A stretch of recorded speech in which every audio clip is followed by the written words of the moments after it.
I'd like to make just a brief announcement. We have received some additional correspondence, and I think we all would like to read the letters before we start the meeting. So give us 5 minutes if you could.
Campus Master Plan for Northwestern Lake Forest Hospital.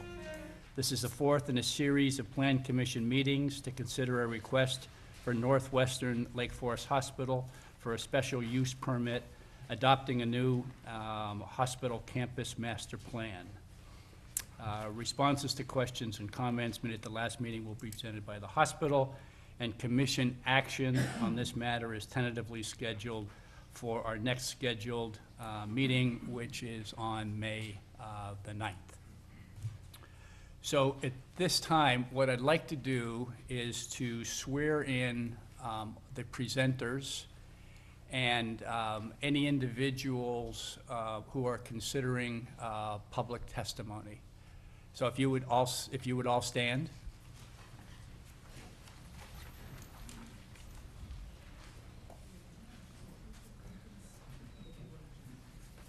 Do you solemnly declare and affirm that the testimony you are about to give is true and correct to the best of your knowledge?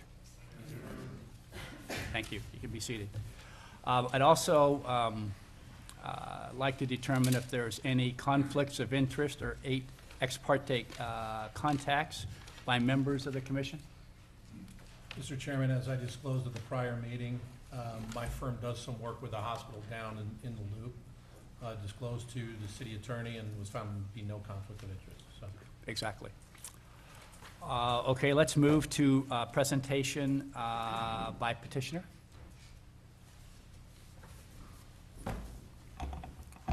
Good evening, Mr. Chairman and Commissioners. My name is Tom McAfee. I'm the hospital president, and once again, we are delighted to be in front of you again to advance forward one of the most significant projects to improve health and well-being of our community. We really appreciate your insights and direction so far through this review process, and we really do believe that through our interactions, we've continued to refine and improve our campus plan. In fact, over the last 2 years, we've had the privilege of collaborating with many key stakeholders in our community. Not only our campus partners like Lake Forest Place and Balmoral, but our immediate neighbors and neighborhoods, as well as key community constituencies like Open Lands, for example, has been very collaborative in working with us in a very deliberate pace and trying to make sure that we continue to advance this in a way that truly reflects the character and community that we all have grown to love. I could tell you that we have learned a lot, and that I believe that we have a very solid understanding of the concerns and apprehensions associated with embarking on a project of this significance. However, I also have to say that I've also, during that time, I've heard an enormous amount of support to advance this project. In fact, I would say that, that most everyone says we need this hospital, and in fact, we deserve this hospital. Moreover, when you attach it to our relationship Mr. McAfee, could you speak up just a little bit? Sure, I think. I'm sorry. Yeah. I would say that I've heard great support for our plans. In fact, almost universally in my communications with key communities, our community support entities. And I also have to say that there has been great appreciation for what we're advancing together with Northwestern. Bringing Northwestern medicine and collaborating with our existing providers, our excellent medical staff, really is allowing us to bring exceptional medical care, quite frankly, that is not typically seen in a community environment. Sorry, I just lost my computer. I can say that we've continued to learn, we've continued to refine it, and what I think is important to hear that we recognize is that as important as it is to advance this, we recognize that the true charge in front of us is how do we advance this exceptional facility with this great clinical talent in a way that doesn't compromise the quality of life that we all enjoy in Lake Forest. And we understand that equation in front of us. And I think that the solution is going to be the result of solid planning moving forward.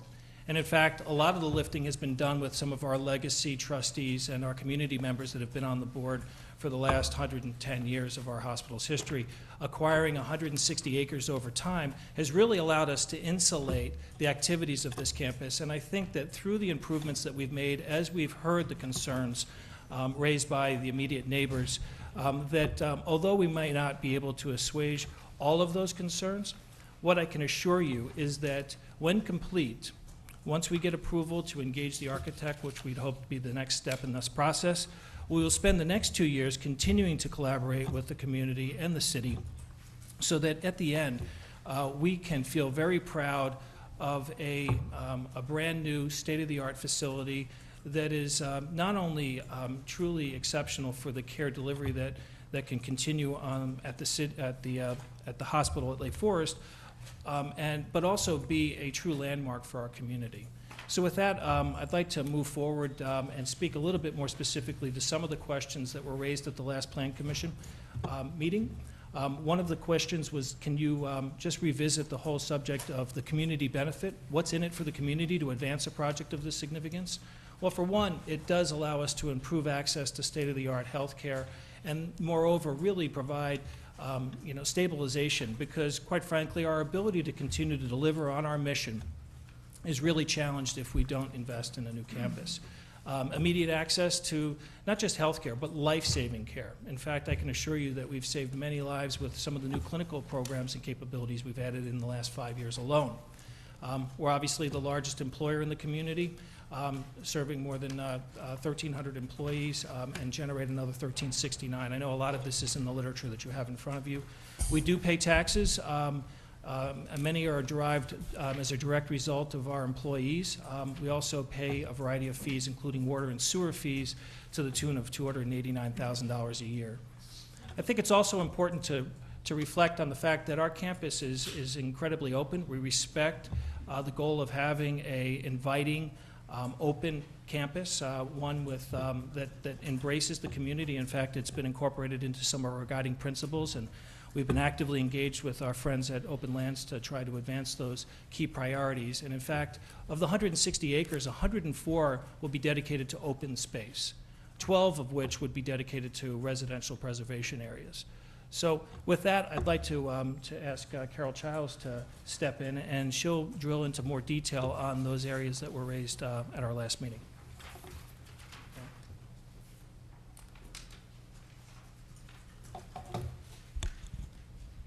Thanks, Tom.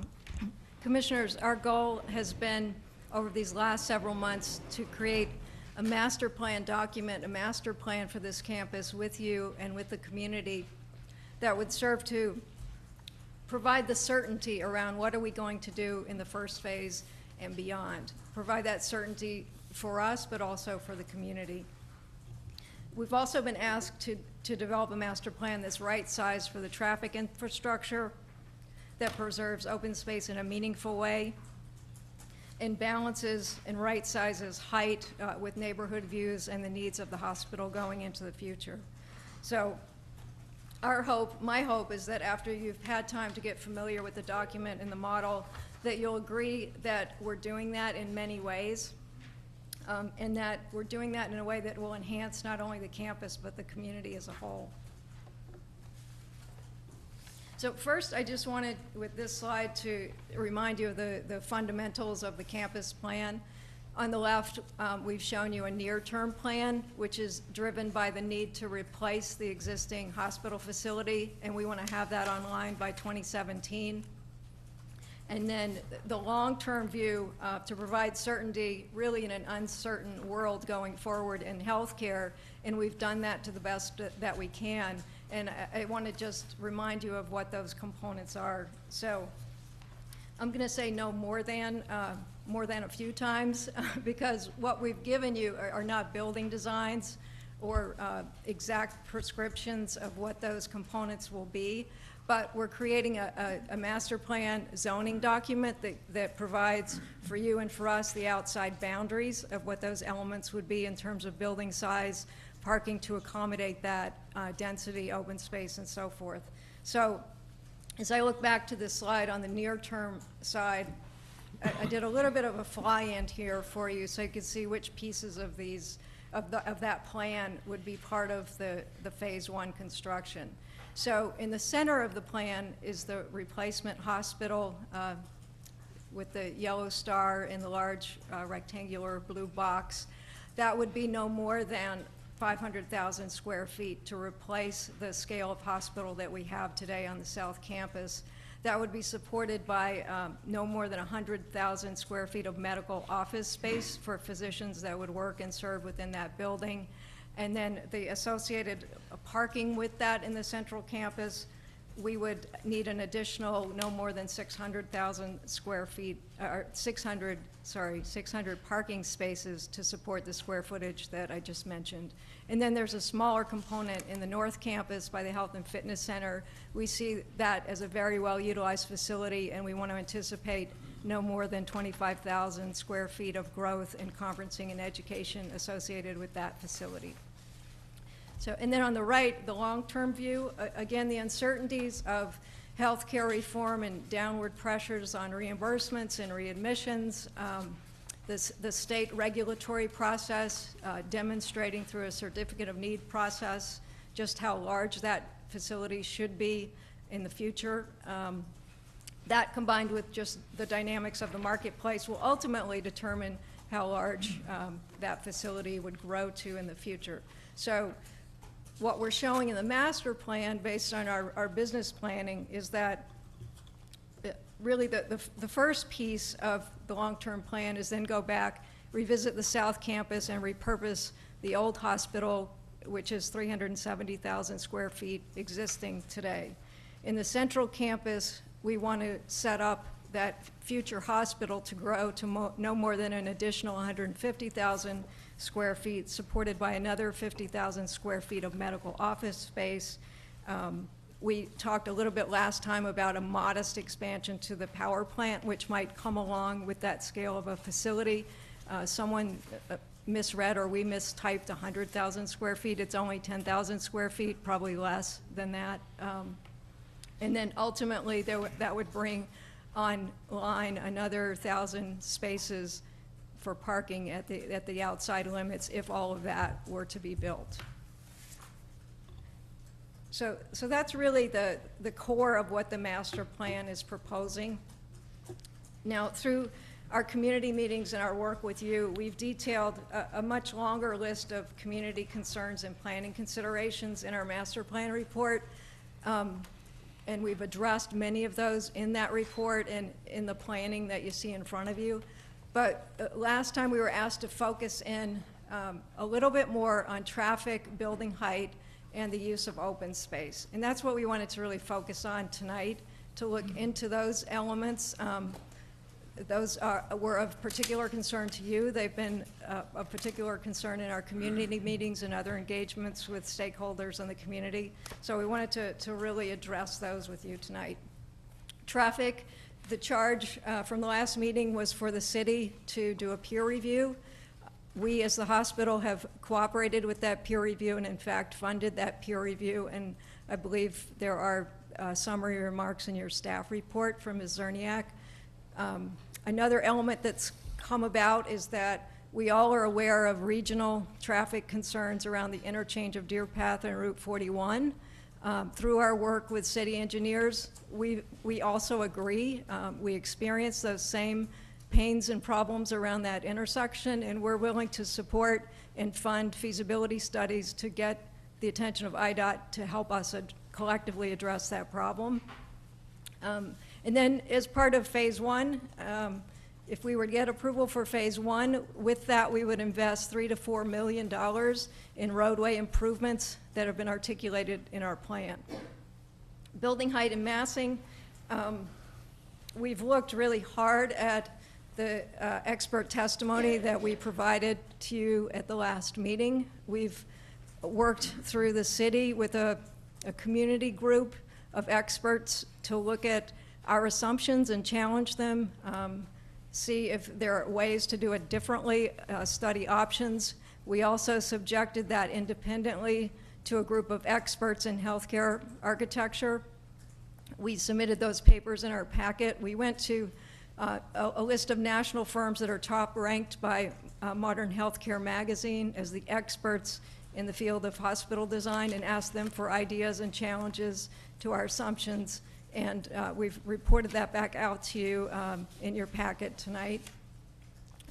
I guess the bottom line is that, you know, we have always felt we do not want to ask for more than we need. We need to build a contemporary hospital. There are different ways to do it, but at the scale we're proposing, a vertically oriented 5-story mass is the right solution from a land use perspective, as well as patient safety, and operational. So we've presented that to you. And then open space, Tom touched on that earlier. I wanted to show you a couple of ideas on the campus plan of how we can address that and clean up some ambiguities in our previous plan documents and provide more certainty and understanding about how the open space would be used. So the first piece of this, the 65%, which equates to 100 acres across the campus, I want to look at that. I want to look at the subset of that, which is the 12 acres, and how that needs a special focus for the residential transition and buffers, the landscape focus and preservation of the entry areas for management of natural features and landscape. And then we've got some ideas about how to handle the parking that we want to discuss. And then we've been asked about the building locations. So those concerns we wanted to just go through in this diagram. Commitment to open space. As part of the development parameters, one of the sort of regulating factors that we can apply is a minimum open space requirement, which is pretty common in other zoning districts in this city and in others. So we've looked at, with the future build out, we calculated that we can maintain at least 65% open space, even with the full build out, which is nearly double anything else that exists in Lake Forest. The closest you get to that is 35% in one of the other districts. And what that means is that's really a calculation about everything that would remain permeable, that's not a building footprint, not a parking footprint, and not a roadway. So it's all the space between the buildings as well as enhanced landscape or stormwater ponds or other natural features. Then focusing in on how do we make that open space meaningful, we looked closely at the edges of our residential abutters. As you know, we have residential on 3 of the 4 sides in immediate proximity. Further to the east is the highway, the golf course, the river, and then more residential even further east. But our immediate abutters are the ones who have been most involved in our community open houses and will be most directly impacted by changes on the campus. So what you see in the ovals that are on the west and the south are a commitment to preserve unbuilt areas that equate to about 12 acres of space between those 2 zones. In addition to that, in those areas, we're increasing the building setback line. In the previous report, we talked about 50-foot setbacks along Waukegan with a little bump out to respect a stand of trees along that edge. We're pulling back and saying, let's take that whole frontage and put a 250-foot setback. And then at Lane Lorraine, there's currently a 120-foot setback. That's the southern swath with the 200-foot buffer that you see there. We're taking that 120, we're going to turn it into a 200-foot setback, and then as part of the planning, we have the opportunity to pull out some of the existing parking that was built a few years ago in that zone and reconstruct it closer to the center of the campus, closer to the new construction. So we can, over time, clean up that 200-foot buffer and have it free of the parking that's there today. And then we've had a lot of questions about, can we push the buildings even further east? I guess it depends on where you live. If you live on the east, you probably want it further to the west. If you live on the north, you want it further to the south. So we've been in this sort of pinball machine being, pushed away from each of the residential borders. But we do, what we're saying here is this isn't the building design. We're giving you the outside boundaries of the box. It's generally like X marks the spot. We think locating it in the center, favoring the east, is the absolute right location. But could we push it further to the east? Yes, we absolutely can. We wouldn't want to push it all the way up against the eastern border because we have established wetlands there. We have water that wants to flow and be retained there and flow east to the Skokie River. And we have the new access drive from Route 41 that needs just engineering for vehicular stacking and those kinds of things. So those are the features we're looking at in this proposed improved plan. Landscape is certainly a huge piece of that. The campus entries that we have today, we've talked about and enhancing. One of the details that's come up in discussions with the community is do you, what if you don't want to see the new construction at all? Is there something we can do as screening and berming? And the answer is yes, we absolutely can. You know, we feel like we're going to end up with a beautiful campus that could be the gem of Lake Forest, a model for sustainability. Maybe something that a neighbor would actually love to look across rather than an agricultural field. But in the event that, you know, we determine collectively that those buffer zones need to screen and shut down views altogether, we did some studies to see if that was possible with the massing that we're proposing. So finally, this slide is showing you, if you look from top to bottom and right to left, the existing view from Waukegan Road at the Westmoreland vehicular entry. We go down to the bottom left. We put in the massing that's in the model, that's in the master plan in front of you, without any additional vegetation or screening. Top right, if we just increase the vegetation, the trees across that frontage, you can filter that view substantially.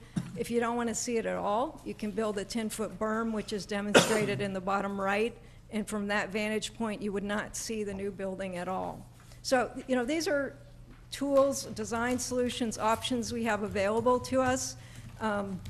We'd love to have your support for the special use permit at the master plan level so that we could, you know, engage these ideas and carry this forward into the design phase and bring these great ideas to life. So that's the end of my prepared remarks, and we're here for questions.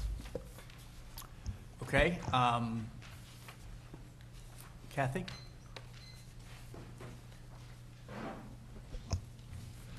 Thank you, Chairman Reisenberg, members of the commission. I wanted to review 3 general topics tonight. I wanted to talk about process. I wanted to talk about review what a master plan is and what a master plan is not. And then I want to touch on a few of the comments and questions you had. I'll try and avoid repeating what Ms. Chiles touched on, but I want to hit on a few of those. So first, process. And first I'd like to talk about the purpose of this meeting. This is the 4th meeting at which the Plan Commission is seeing this item. I believe the first time you saw it was early in the fall. Prior to that, city staff had been communicating with, sharing data, and collaborating with the hospital for about a year and a half before that. The purpose of tonight's meeting is to respond to questions, concerns, comments, direction that were heard at the last meeting from the commission, as well as comments and questions that have been heard from the public, both verbal testimony at the last meeting and in various letters that you've received since that time. The staff report is framed in a way that, again, tries to respond to questions and comments that were raised.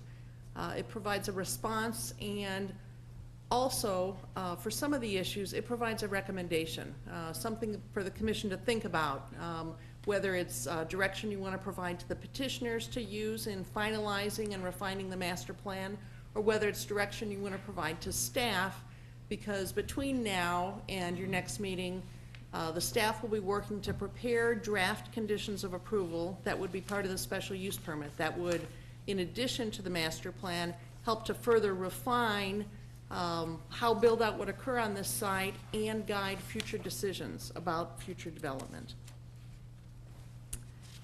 I think Chairman Reisenberg, you already noted, but just to repeat, tentatively, the commission is scheduled to see this item again and take action on this item at your next regularly scheduled meeting, which is May 9th.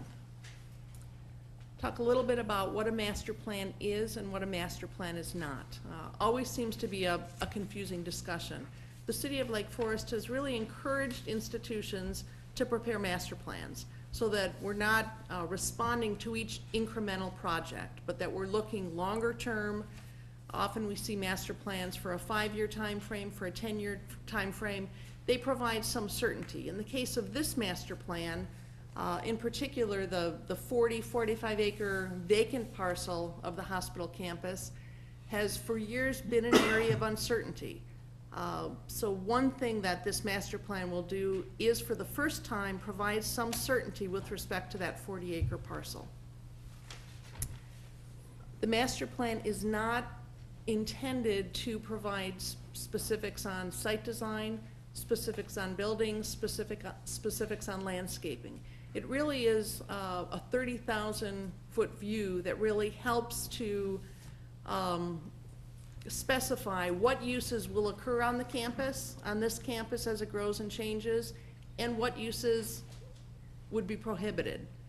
Again, doesn't mean that something couldn't come forward in the future and change that, but once a master plan is approved, that is the guiding document, and any changes from that triggers a whole new public review process. The master plan should establish broad parameters. It should establish, as I mentioned, parameters for uses, parameters for which portions of the site should be developed. The master plan could include, in the central campus area, there's been a lot of discussion about height. The master plan could include a diagram that illustrates zones for different heights of buildings within that central campus area. We're starting to put a box around what can happen, but I would just caution you about making that box too tight at this point in the process. Again, design of the building hasn't occurred, final design of a site plan hasn't occurred, and master plans shouldn't stifle creativity, but should really set an upper limit, should provide a box within which approvals can occur if particular conditions of approval are met. So again, the master plan would go hand in hand with conditions of the special use permit. Just moving on to talk about some of the areas where questions were raised last time. Ms. Childs did mention that at the direction of the Plan Commission, the city engineer brought in an independent traffic consultant, Civil Tech, to re-examine the traffic study prepared by the hospital's consultant. The city engineer is present tonight to answer questions, but in summary, after discussions with Civil Tech, review of the information, the hospital consultant did provide all the information requested. In summary, the consultant affirmed that the methodology used by the hospital's traffic consultant was appropriate, looked at how the vehicle trip estimates were created, and found those to be reasonable, found those to be acceptable. The proposed improvements were also supported by the independent review. In particular, the independent consultant agreed that the access onto Route 41, directly from the campus, the right in, right out, is really critical for this project. And as we noted before, Senator Susan Garrett as well as IDOT have been involved in those discussions, and that piece of the project is moving forward. In addition, improvements are proposed at the intersection of Deer Path and Westmoreland, and along Waukegan Road, both at Westmoreland and with an additional curb cut on Waukegan Road. All of those improvements were supported by the independent review. Finally, the independent review did acknowledge that as this project moves forward, as the first phase, as the new hospital is occupied, it will be very important for the city to step back, to require the hospital to conduct additional traffic studies, to really assess whether the estimated vehicle counts are being achieved, whether those numbers were high or low, whether the peak hours identified were appropriate, whether the improvements that were completed are operating as intended, and that those types of studies should be done before later phases of the hospital project proceed. That is a piece where the conditions that you put forward as part of the special use permit will be important.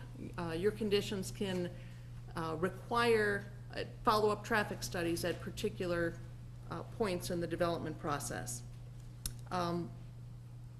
Another issue that was a point of some discussion at your last meeting was the conflict between the building setback lines and the areas identified as open space. From the staff's perspective, the new graphic that Ms. Chiles just reviewed and was included in your packet really does go a long way to respond to those concerns.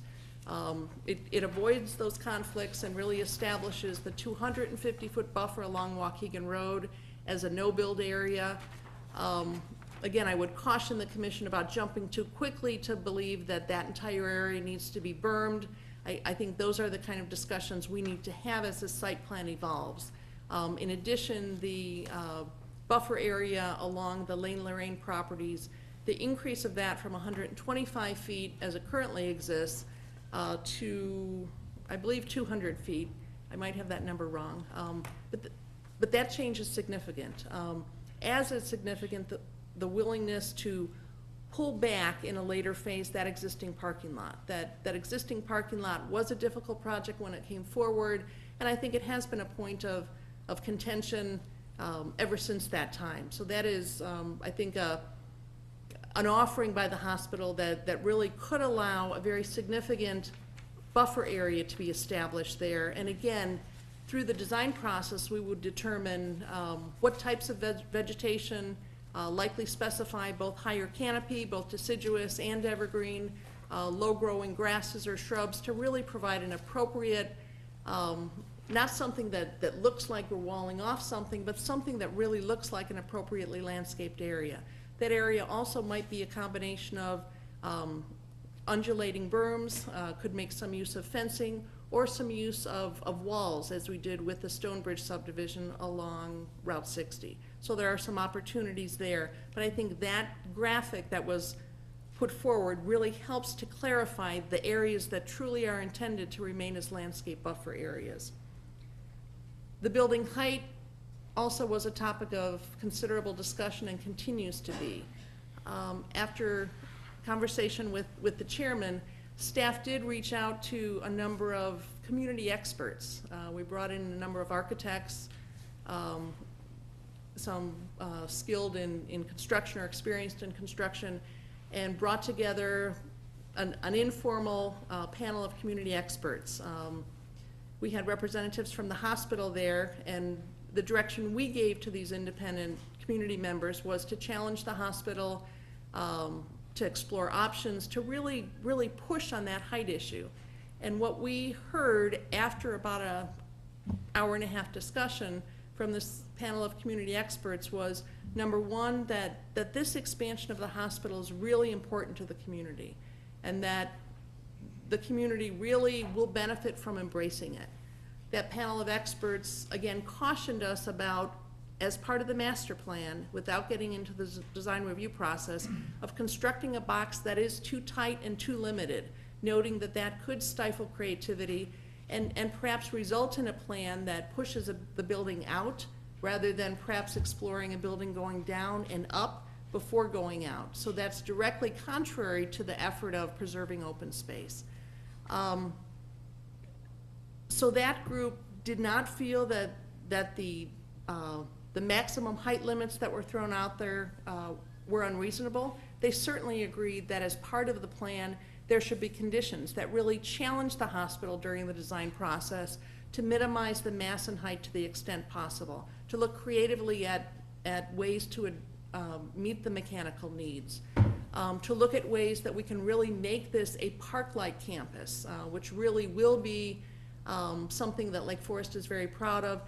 And as well, they talked about this building as ideally not being something that as a community we want to hide, but perhaps something that we want to showcase as a civic building.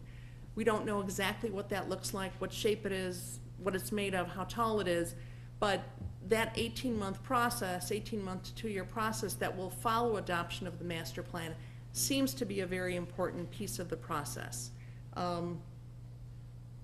And to address that, I'll review only one of the recommendations in the staff report. Getting the input from that expert panel, hearing continued concerns from nearby residents and others in the community, hearing the concerns of the commission. In discussions at the staff level, we really looked to a model that then Mayor Howard Kerr used for the water treatment plant. He actually brought in a panel of community experts to work with the designers for the water treatment plant. In that case, it was a city-owned facility, but in this case, it would be to work with the hospital design team and staff during that 18-month to 2-year process. So we don't just approve the master plan, tell the hospital to go away and do your design, and then come back 18 months later and see what they have, but ensure that the community is engaged in that process through a community advisory committee or community panel of experts. So that is one recommendation that staff would ask you to consider, recognizing that this really is a different type of project than we normally see, and that this project would benefit from continued community involvement, knowing that as part of the master plan, we simply can't answer all the questions that are being asked right now. We can create some parameters and a box and some guidelines to help us in future decisions, but we're not going to solve it all as part of this master plan. That concludes my comments. I would be happy to answer any questions. Thank you. The questions are requests for clarification from the commissioners to either petitioner or staff. We'll start with Commissioner Carris, Dangerous move, as you know. who is limited to 5 minutes. Kathy, my first question for you is, if we were to agree to a height restriction within the master plan of, say, 96 feet high, including mechanicals, then the hospital could build up to that height, though, correct? Let me answer that with a little bit more information. The staff recommendation will be to limit the zone on that central campus to various heights. So we would see probably 2, maybe 3 areas of different heights. And the master plan, yes, would set an upper limit, but the master plan would also likely, or maybe not the master plan, but the conditions of approval for the special use permit would have language that would say building elements of up to X could be constructed within Zone A so long as the following conditions of approval were met. And the city would have discretion with respect to those conditions of approval, and there would be further review within that. So we're not guaranteeing that a building could be built up to X feet, again, because the building hasn't been designed yet, but it creates a box within which something could be constructed so long as it met specific conditions, Up to 96 feet. or whatever that number might be. Okay, if we were to lay that. Okay, thanks. Petitioner, if I could ask the question, what is your current contemplation after hearing the last few discussions with regard to some of the ideas around building height at the maximum, including mechanical space, as well as the concept of submerging floors and that sort of idea?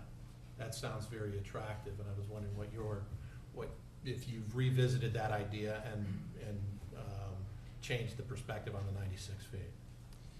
I don't think it's necessarily changed the perspective on the 96 feet, because that was really tied to floor-to-ceiling elevations for 5 stories plus the mechanical.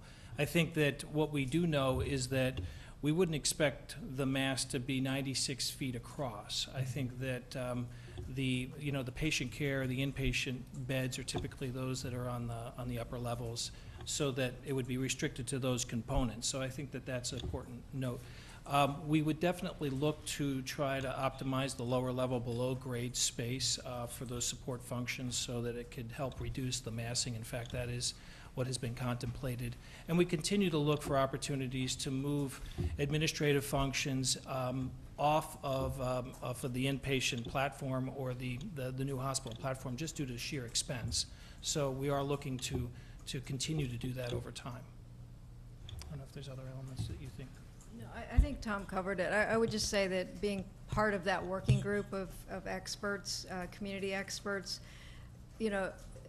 some of the ideas that we think about, redistributing mechanical systems, or does a different structural system afford you to shave a few inches off, or those kinds of discussions, those are certainly things that we would be compelled to look at. Our goal would be to not do any more than we need to do. It's very costly to build these facilities and to make them, the floor-to-floor heights as compact as possible while allowing for future flexibility is the balance we'll have to strike. And that's more appropriately done through the design phase and value engineering studies. And I think that's where the comment came from that Ms. Zerniak reported that this team of architects and builders turned to Kathy and said, let's just be very careful not to too soon put restrictions around this that are going to inhibit creativity or ultimately the appropriate design. So I go back to my earlier comment. We're talking about no more than. Our goal would be to do more with less from a business perspective. So that's, and then we, as Tom said, there are elements of the building, and we've, in our memo, said maybe it's no more than 65% of a building footprint for the hospital that would need the taller component. So it's a stepped profile. I think putting some of those additional boundaries around it will be helpful. So you'd be amenable to submerged floors as well as stacked mechanicals to reduce the height of those peaks, if you will? I think one level below grade is viable. I don't think that more than one level below grade is necessarily functional. In fact, I don't typically see that in hospital applications, just because of the nature of what occurs on the lower levels. So we've got a variety of support functions that obviously sit below grade, but there are limits to what we can advance below grade. One other question, if I may. I'm still a little concerned around, well, there's a variety of other areas that we've been working through, obviously. But I'm still concerned about the right in, right out off of 41 and the ramifications on Deer Path and 41, because people are gonna have to get back on. But if we're working towards a community hospital and expanding and modernizing our community hospital, why do we need access from the north? Well, I think that we have it today. In fact, a substantial portion of our traffic and volume that comes to the campus is a significant number of employees. I live to the north of the campus. So the fact, if that were on, if the right in, right out were made available, it would take me off of, and I live 4 miles from the hospital, off of Waukegan Road. So I actually think that it really will enhance. And in fact, as you move the main hospital structure to the north and you provide those additional corollary access points, I think the consensus is that it will significantly enhance the Deer Path interchange so that it'll be better with the new facility moving forward than what exists today, and that's aside from the other improvements, just enhancing that intersection with just some slight enhancements, I think would go a long way. So, we are there to serve, a larger region. As I think I had mentioned earlier, that, community hospital is a little bit, it should be communities hospital, because we do serve, obviously, 1 million people, not just Lake Forest, and we have to be accessible to all areas. The circuitous route in which you access the campus is beautiful off of Deer Path, but we have to recall that people that are traversing that portion of the campus sometimes may be having heart attacks, strokes, delivering a baby, or passing a kidney stone. If we can provide a more direct access point, and we know we can do it in a safe manner. The nice part about the length of the campus is that it really does allow us to put the deceleration and acceleration lanes in a fashion that allows the weaving to occur where it doesn't put anybody's safety at risk, and could just, again, improve access on and off this campus with improving the corollary benefit, the communities. And one last question for our edification. Were there any other changes proposed to the traffic patterns from the last meeting, from the last hearing? No. Okay, No, so it's the we, same as before and as we've seen in the report being acceptable? Correct. Okay, thank you. Thank you. Commissioner Shaw, I don't have any questions right now. Commissioner Culbertson. Thank you, Mr. Chairman. Wow, this is a big project, isn't it? It is. I've pondered some ways of quantifying just how big it is, and this afternoon I read a letter that came, I believe, to you from Open Lands, and the concept of floor area ratio was mentioned as perhaps an informed place to start.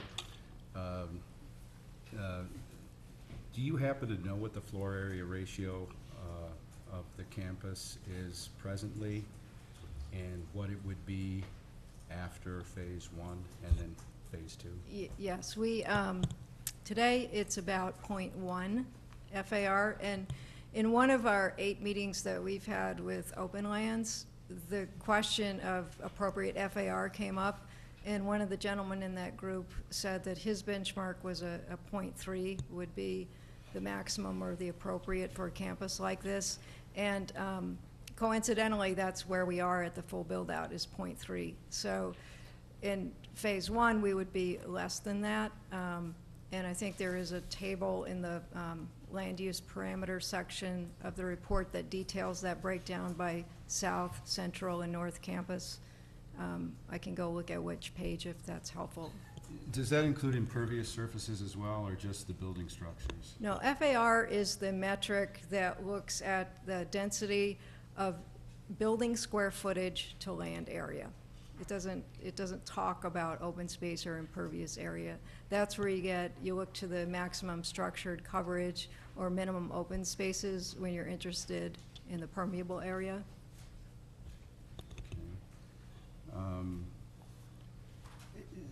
In a like vein, another way to quantify the size or scale of the expansion, do you have a sense of what the number of visitors is on an average day, the average daily number of visitors to the campus? And do you have projections as to what they would be after phase 1 and phase 2? Well, I think a couple points. You had mentioned that this is a big project, and I think it is important to reinforce that this is a replacement facility. It's not as if we're bringing in a new hospital to the community that hasn't had that service already. Having said that, the square footage per occupied bed does go up because, of course, we're moving from semi-private accommodations in many instances to the room scale, to the operating rooms are significantly larger. So, you know, the floor-to-ceiling heights are enhanced because of the technology and equipment that we're advancing. The contemporary standards for healthcare have changed. So having said that, we are looking at replacing what we have today. So the number of beds, and in fact, the forecasts are effectively looking, we've had a 1% organic growth rate in healthcare demand over the years. Now, I could tell you that for the last 2 years, we've seen actually a decline in some of the volumes across the board, across the country. And in fact, if you look forward, it's really uncertain as to what healthcare reform will do. But one thing we can assure you is that we will see a continued shift to the outpatient environment. We are developing outpatient facilities in the marketplace that are proximal to the communities they serve. But there is always the need for a high-quality inpatient platform to support those patients that require that situation, and that's what this facility will serve. But at the same time, we expect outpatient to go up. We also anticipate inpatient demand to go down. So this facility is largely replacement in nature. We would expect the future demand to step up. Some of it will depend on what happens with the other competition that occurs in the market as healthcare reform evolves. But we don't anticipate a huge increase in volume associated with this. But the expansion could accommodate an increase in visits. Well, certainly the depends on the length of stay. So, for example, we continue to push on the length of stay. So we would expect occupancy to perhaps step up with and length of stay to go down. So that could increase utilization of some of those facilities. So you don't really have a sense whether the number of visits would go up 10%, stay flat, go up 20%? Well, we have added, we are proposing to add the medical office building. So we would expect incremental volume associated with that. We are certainly... Any sense of magnitude there? What was the increase? Actually, I'm going to look to my traffic engineer if I get this wrong. The new hospital effect on visitor volume, and I think you mean number of cars coming to campus when you say that. is, is a 10% increase over what we have today for the new hospital effect. So that's been calculated into the traffic report and the modeling for what the traffic volumes will be. And then the medical office building, we look to, with our traffic engineer, the Illinois Transportation Engineers have guidelines for how many visits on average by building type. And so we've used those guidelines to tell us how many additional visits we could expect in the medical office building component. So somewhere around 10%? Yeah, I think that Correct. that's the educated, I could tell It's you, a guess, it's an educated forecast, because we have continued to invest in developing the ambulatory network, and about 65% of the revenue currently is outpatient, so that is being delivered in our larger network. But there are a variety of variables that are at work with healthcare reform, even the advances in technology. So, for example, this past week, we activated the electronic medical record so that Northwestern has a common IT platform. It was a project that we've been working on for 2 years. What that means is that the speed and access to diagnostic tests are now readily available to all our clinicians, so the necessity of repeating those tests are being limited. Healthcare reform requires physicians and hospitals to all advance to a platform that allows you to exchange information. I know we have some physicians here this evening. They could speak to the advances in technology with personalized medicine, which also will reduce the demand. So there's a lot of variables that are put at work. I think that we have the hurdle when we advance to the next step to go through the Illinois Health Facility Planning Board, in which we have to justify the project as presented. They have a very high hurdle to make certain that we aren't over-investing in inpatient or outpatient facilities. And we feel pretty confident that with our forecasts and our past utilization that this is an accurate assessment. Back to the building height of the main hospital structure. This would very possibly be, as proposed, the tallest building in Lake Forest. And it's the special use permit is being requested in an R4, R3 residential area. So I would ask, and I know this is a tough question, but I would ask you to make the case as to why the building has to be this high.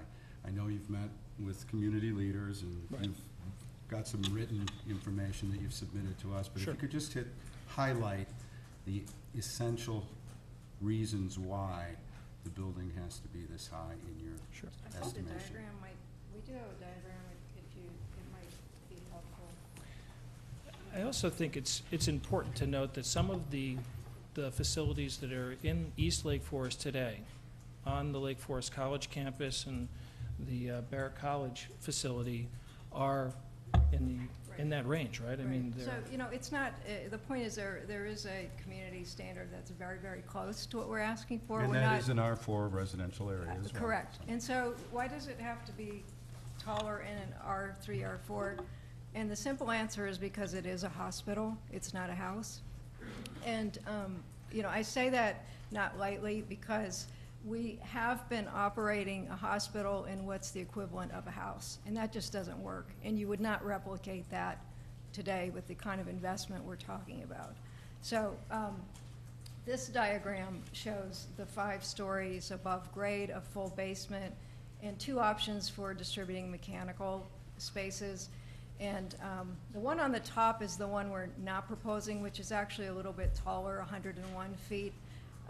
Our engineers and architects who've been advising us through the master planning have really steered us toward that top diagram for maximum flexibility. The mechanical requirements in a hospital are, it's an understatement to say that they're more than any other building type. It's the second most regulated industry in the country behind nuclear energy, I'm told. And that goes to regulating. Don't go there. But that goes to, but that influences the size of the mechanical spaces. I mean, the air changes, the speed at which the air flows into the room and across the patients, infection control, filtration, all those things add to volume in the mechanical spaces. So that's, why we're looking at 2 options for that. The one on the top would put all of the heavy mechanical in between the diagnostic and treatment floors, those two lower floors. And the patient floors, the bed floors would be above that, and that's your most efficient diagram. If we were building this hospital anywhere other than Lake Forest, we'd be focused on that top diagram first. We might, through engineering studies and cost considerations, back down to the diagram at the bottom. But we started with the diagram at the bottom because it gives us the lowest occupied floor presented at the top of the building. So what we're hearing is maybe what the building looks like or can be seen at night might be more of concern than what can be seen in the daytime.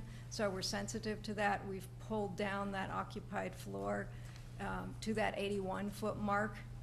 Could it be, you know, some engineers would tell us, you know, make that 5 stories, you know, 4 or 5 feet taller. Some might tell you make it a few feet lower. You'll see that in the peer review papers that came through.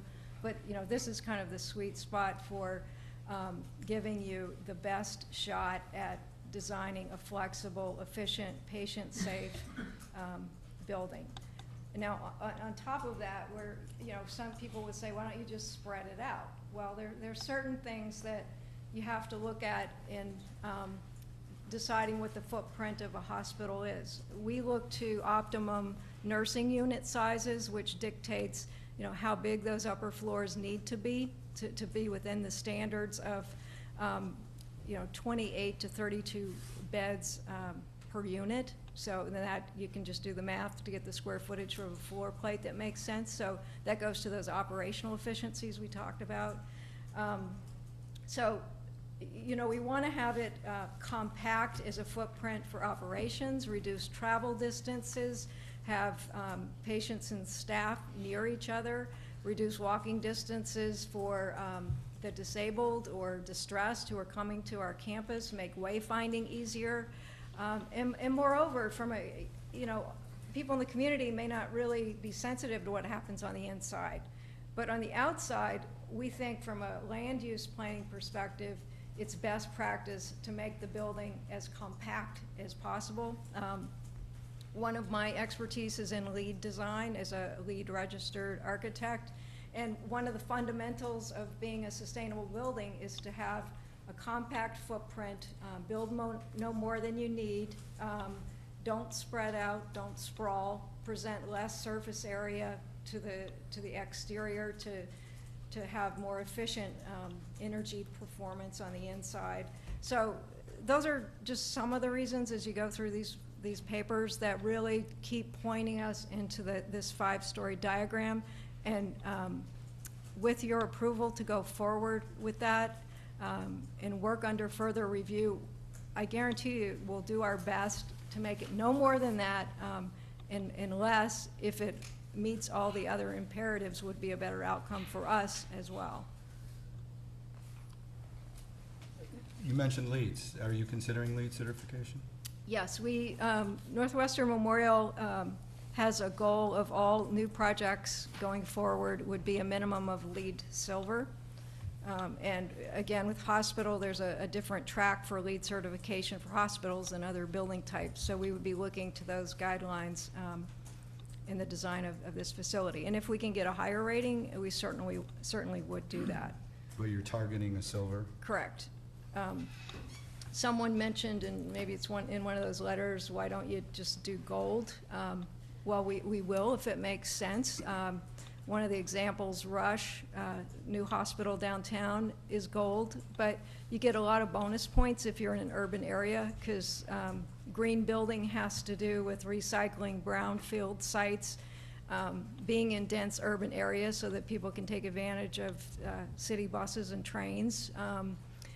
It really doesn't support urban sprawl. It wants people to live in cities and be on top of each other. You get points for that. So we're in a different environment.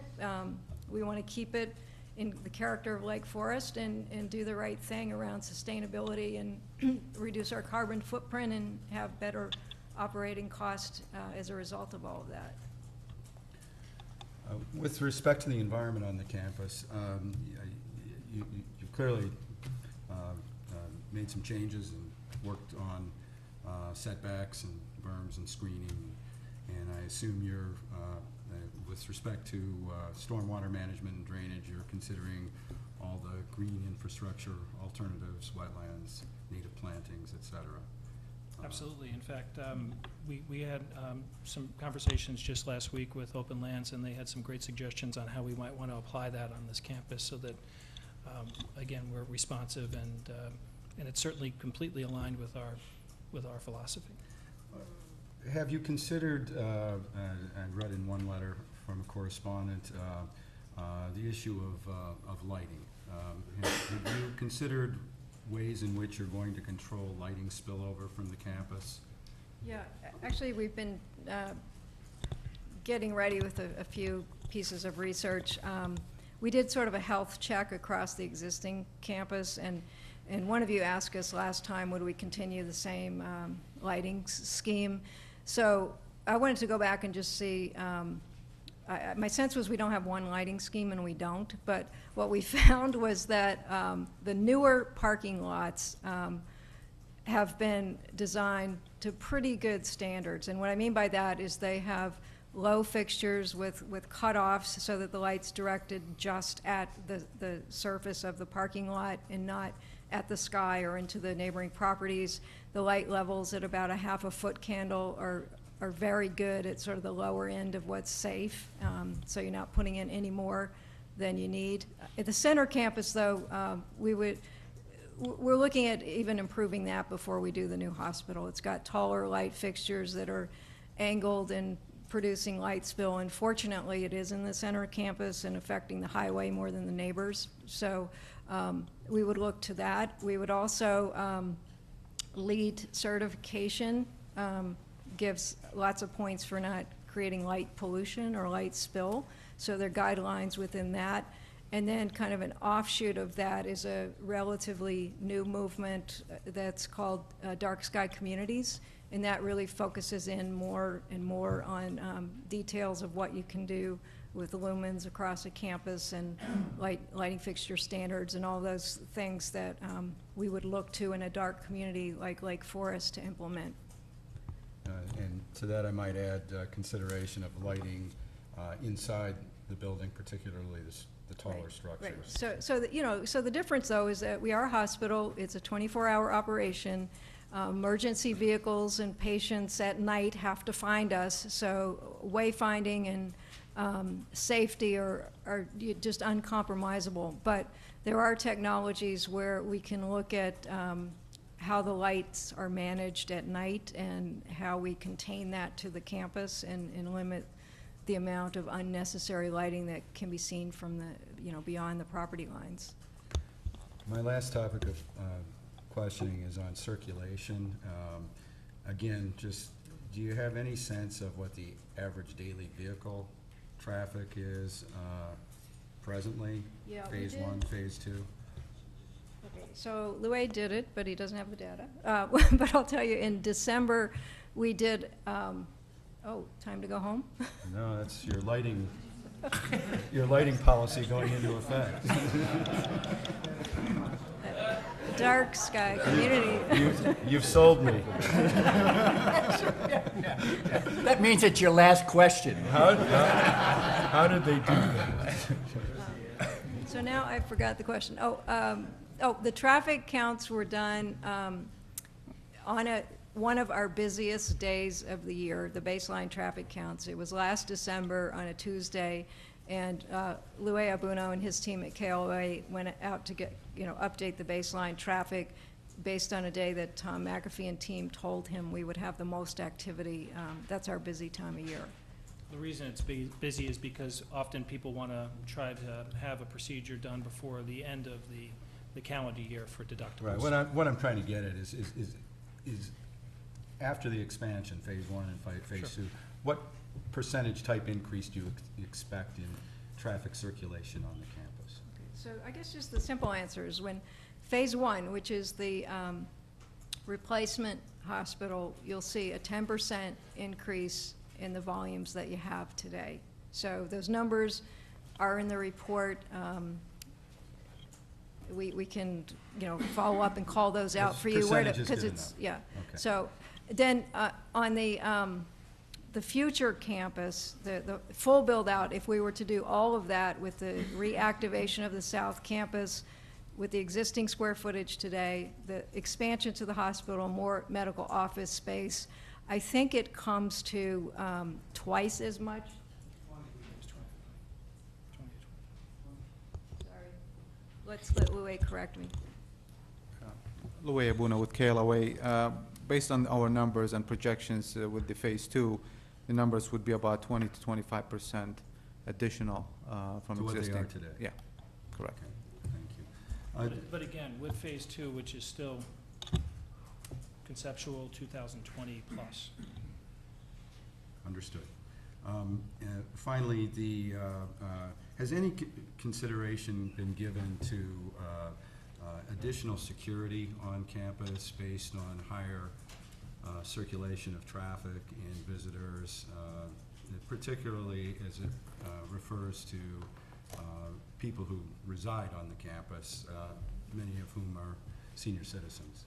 Yeah, we consistently or constantly evaluate safety and security on the campus, and we continue to adjust it accordingly. One thing that would be nice, is a nice improvement with what we would envision to be built is with having some structured parking with controlled access, the ability to put high-definition cameras on all the key access points, and controlled badge access really does help provide enhanced security. In fact, we've continued to do that on the existing campus. So today the perimeter is all card access, but it'll only be enhanced because of the compact nature of the proposed facility. Thank Yeah, you. we do have call stations out on the campus today and cameras. That's all I have, Mr. Okay, Chairman. Commissioner Newman? I just have two questions, and the first one is really a restatement of Commissioner Carris's question, and that is the building in relation to grade. I don't know how realistic this is to drop the whole structure one level further into the grade. I don't know enough about hospitals to understand how far they can go down below grade and still retain their efficiency, but I think his question originally had to do with, would it be possible to drop that down another level? I didn't really hear a specific answer, I'm Well, sorry. with this scale of a hospital, that just would not make sense. You'd be putting too many people underground and away from where they needed to be with the patients. If you were looking at something 3 times this size in an urban area where you might look to a double basement, but it would be impractical and it just wouldn't make sense in this environment. Okay. The other discussion I wanted to have was about trauma, and currently with the hospital on a community scale, what's the incidence of, or what's the percentage of hospital business that would fall in the category of trauma? How many ambulances into the ER a day, or how many helicopters in and out? And since the number of beds is not going to change significantly, then the number of support services is going to change. Is that going to impact the frequency of trauma calls in and out? Well, today Lake Forest has a designation that we're a level 2+ trauma center. So level 1 being the highest level of trauma designation. We do have a helipad, every hospital does. That is really used to fly patients out, not to fly patients in. We use it around a dozen times a year, so we wouldn't expect that to be significantly changing with what we're proposing. Today we have around 25 to 30,000 patients come into the emergency room, but the acuity is relatively low. The incidence of trauma, it really depends on trauma, your definition. So if you fall off a ladder and you break a bone and you have a laceration, that's considered a trauma. So not all traumas are gunshots and I'm really just interested in ambulances coming in. Yeah, I would say that At various hours of the right. night. The emergency room today represents about 50% of the admissions to any especially to our hospital. We send about we get about I'd say about 3 ambulance transfers, I think is the last statistic I heard from Grays Lake in about a day. And probably, You know what, I don't know specifically, I'll have to double back with you and provide the clarity on the exact number of ambulance transfers, but we wouldn't expect that to radically change. Thank you. Kathy, just to make sure that everybody understands, including myself, the master plan will include the hospital building, the new hospital building, the new medical office building, the health and fitness expansion, the traffic circulation plan, and the structured parking. And it will not include building massing, materials, architectural design, lighting, signage, and final, we'll say, buffering and landscaping plans, which will be developed after the approval of the master plan. So essentially, the master plan is a straw dog, which will be further refined after the, assuming that we can reach a conclusion at the, that we reach a conclusion at the May 9th meeting following that. Is that correct? Let me step back a moment. The master plan is a guiding document. The master plan is going to give us the types of uses that are permitted on the hospital, on the campus. The replacement hospital, the plan will detail that replacement hospital will be constructed in the central campus. The plan notes that North Campus will continue to be the health and fitness center, really the ancillary uses, the child care center. The master plan identifies the South Campus would be reoccupied by educational and research type uses. So those are broad parameters. So long as uses come forward that fit those categories, those would be authorized under the master plan. If something different came forward, if they wanted to put a gas station on the campus, that could not occur under the approved master plan. So there's that big umbrella.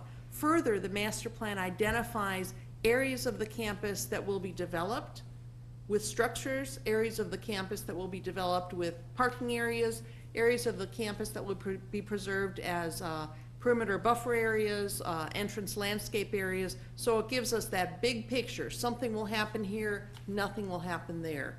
What the master plan does not do, although you've been provided with kind of a box, something that looks like, in fact on the model, something that looks like a building footprint, we really push the hospital probably a little further than normally would happen in a master planning process. But we heard the interest from the community and some certainty.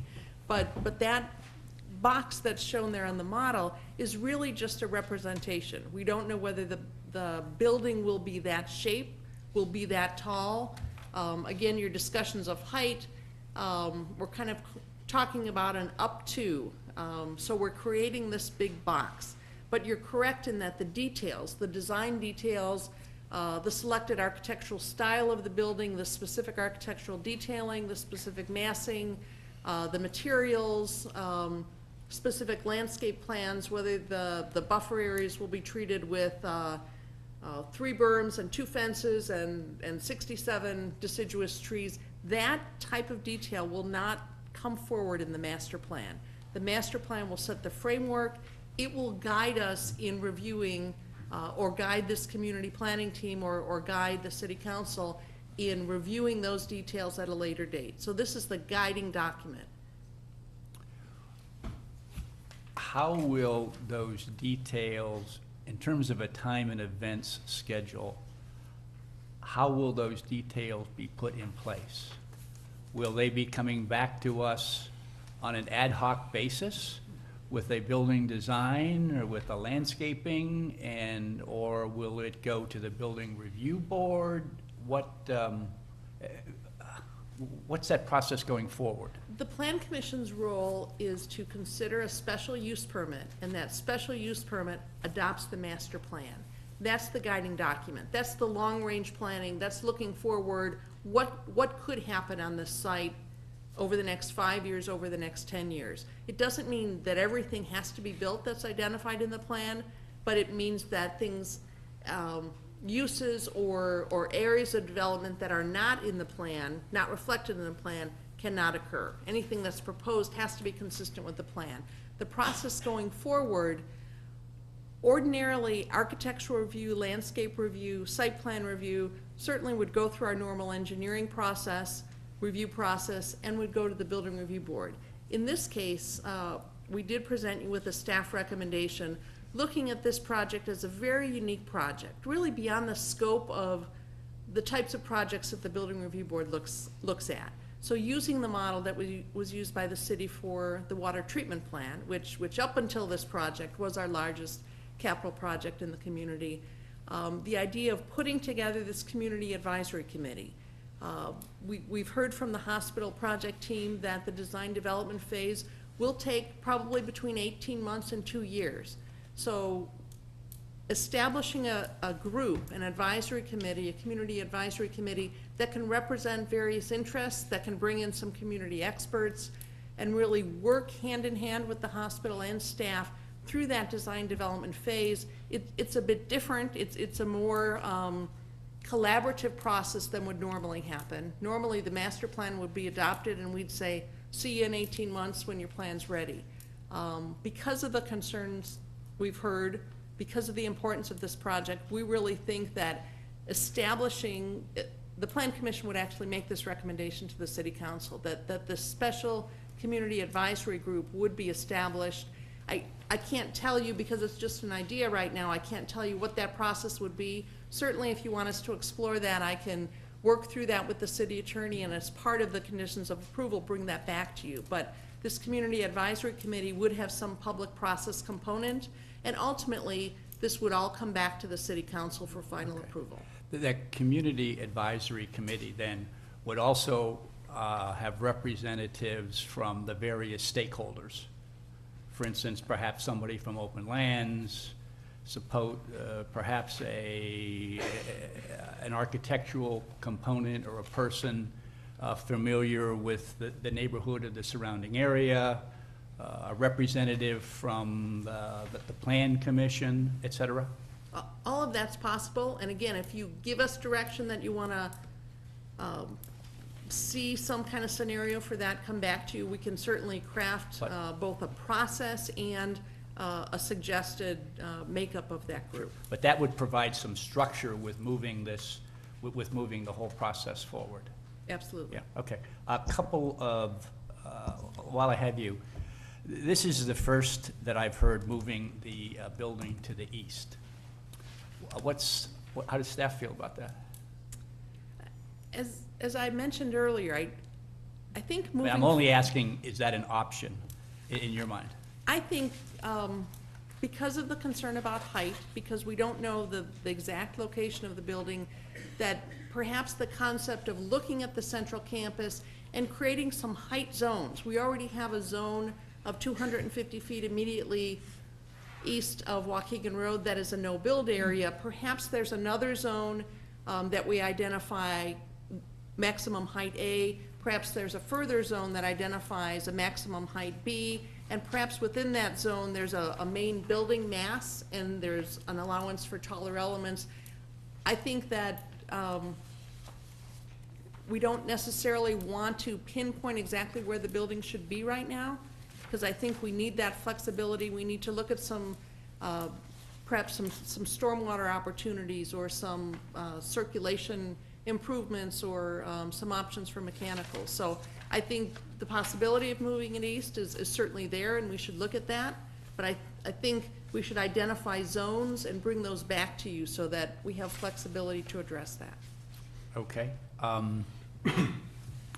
Ms. Childs, could you throw up the site plan?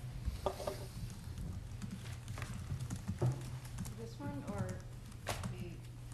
Yes, that one. First, I applaud you for making the changes. They're much appreciated. Secondly, I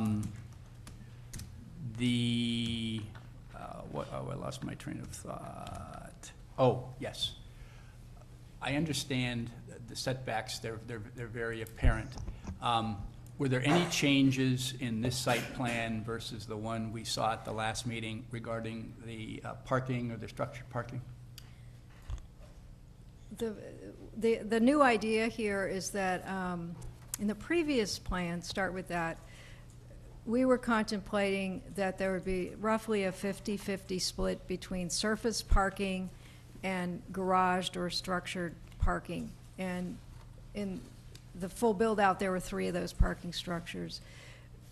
A new idea that's coming forth in this planning through our discussions with community groups, and I'd love to have this group weigh in on it, is what are the virtues of doing at one extreme all structured parking versus a more of a surface component to that. So the pros and cons have to do with more structured parking gives you more permeable area. You're not using up green space with asphalt, in other words. Versus, if you stack it all in parking garages, you can go down a little bit and berm around it to mitigate it, but you're still putting more parking up into the air. And again, it's what does it look like at night? So we've heard from both parties, if you will, on that topic about the right balance between structured and surface parking. We came in understanding that there would be a balance to strike, and we felt that a good starting point was to say it would be roughly 50-50. And in that scenario, those parking structures would be up to 3 levels above grade, or 30 feet to the deck plus a 3.5-foot parapet around it, so they would be less than 35 feet in those locations. If we wanted to take away more of the surface parking, then we might want to think about taller parking structures. How about underground parking? So underground parking, what we've been thinking is that we would definitely go down half a level and maybe berm around it so that it looks like it's fully below grade. But I think that to go underground is a wholly different experience that, to me, feels much more urban, and safety concerns come in. Plus, you have to then introduce mechanical ventilation and sprinklers, and that takes energy and cost, and it's not very sustainable. So I think that going fully below grade has a lot of disadvantages to it from our perspective. They do it at Highland Park, though, at the hospital, don't they? Not downtown, Oh, downtown? yeah. Downtown. In the theater and restaurant district, they have an underground parking with a lot of access to various points to get out of the garage, and it's actually quite convenient. It works pretty well. It's only 1 level below grade, but supports the businesses around it very well. Yeah, that's fine. We probably beat that to death. I have a question. The setbacks on the north, the 100 feet, what's that measured from? So, yeah, I'm glad you pointed that out. At Westmoreland Road, the setback would be 75 feet from the roadway, and one of our previous documents called it out that way. And this may just be, I'm not sure which way people want us to describe that. I thought for consistency, we should be calling that out from the property line as 100 feet, as we do in other setback locations. But the intent was really to mirror the setback that's on the north side of Westmoreland, and to have 75 feet off of that roadway to our building setback. Okay, that's kind of how I saw that. Change in parking, return use, setbacks. The housing that's mentioned, that's just for residents, yes? Yes. Or I guess my real question is, do you contemplate additional housing? If so, where would it go? And I notice in the base document of the master plan that you said that it would be it would also follow the affordable housing requirements? Yeah, we do have housing today, so on the south side of the campus, that's used by employees. We also have teaching programs that have that utilize that facility for overnight. We also have overnight accommodations for call rooms for physicians and the like. So I think that over time, there may be the need to provide additional support. In fact, it might be a good reuse function for some of those facilities as we move north. But you don't have any affordable housing requirements. If there was to be new units constructed on the campus, we do have an inclusionary ordinance, inclusionary housing ordinance, which would require 15% of the units to be affordable. Would that also apply to Lake Forest College? Why would it apply to a teaching hospital, which is essentially a quasi educational campus? The inclusionary housing requirements wouldn't apply necessarily for physician on-call overnight accommodations, or those would really come into play if the hospital was to decide to build employer-assisted housing, a specific development to house employees. And that isn't something that's currently proposed as part of this master plan. So that is something that would trigger re-review by the city. Okay. I have some issues with the building height, the 81 versus the 96, but I'll save those for my comments. I think Commissioner Shaw has a question, however. This is for Kathy. I appreciate your description of what the concept of a master plan is versus the minute detail of a particular concern, whether it be screening or parking or height or whatever. Would it be fair, and I realize it's not the same, but would it be fair to compare this master plan concept in general with almost like a comprehensive plan for, say, the west side of town? It's showing that it's a broad overview of where you're going? The comprehensive plan is actually another level up. Our comprehensive plan identifies this 160-acre parcel as appropriate for hospital uses. It doesn't get into the specifics of the master plan. So the comprehensive plan is another layer up. Does that answer your question? Okay, so then what you're saying is this master plan, a general master plan of a project this size would even be in greater detail than from a comprehensive plan? Yes, So a comprehensive plan would be at a higher elevation of view? that's correct. Okay. And then what role does the Plan Commission have when we start getting down into fly specking, the screening and all that kind of stuff, like we've done with other projects, say Barra? Because this is a campus master plan, we're not talking about a subdivision. The master plan should provide overall guidance on your expectations. Perhaps the buffer area located adjacent to the homes along Lane Lorraine would be described in a different way, a different type of buffer than the strip that's along Waukegan Road. But no, a landscape plan wouldn't come back to the Plan Commission to look specifically at how many trees and what species and where are they going to be planted. That would happen either through the normal process of the Building Review Board or at a higher level of scrutiny through this concept of a community advisory committee. But there is some kind of review of that, though? Yes. By somebody that has the authority to... Either way, there would be more review. We're suggesting the community advisory committee because it would be a group dedicated to this project, and they would make a commitment of 18 months to 2 years, singularly focused on this project. But yes, those types of reviews would occur one way or another, depending on what the Plan Commission recommends. And would this ad hoc board have the ability to make binding determinations, or would it still be subject to city council approval? City council would have the final say. So it's more of a recommendation type of thing like we are, as opposed to the other boards that have the authority to say, this is the way it's gonna be? Correct. Okay, nothing further. Now I have a question. I'm sorry.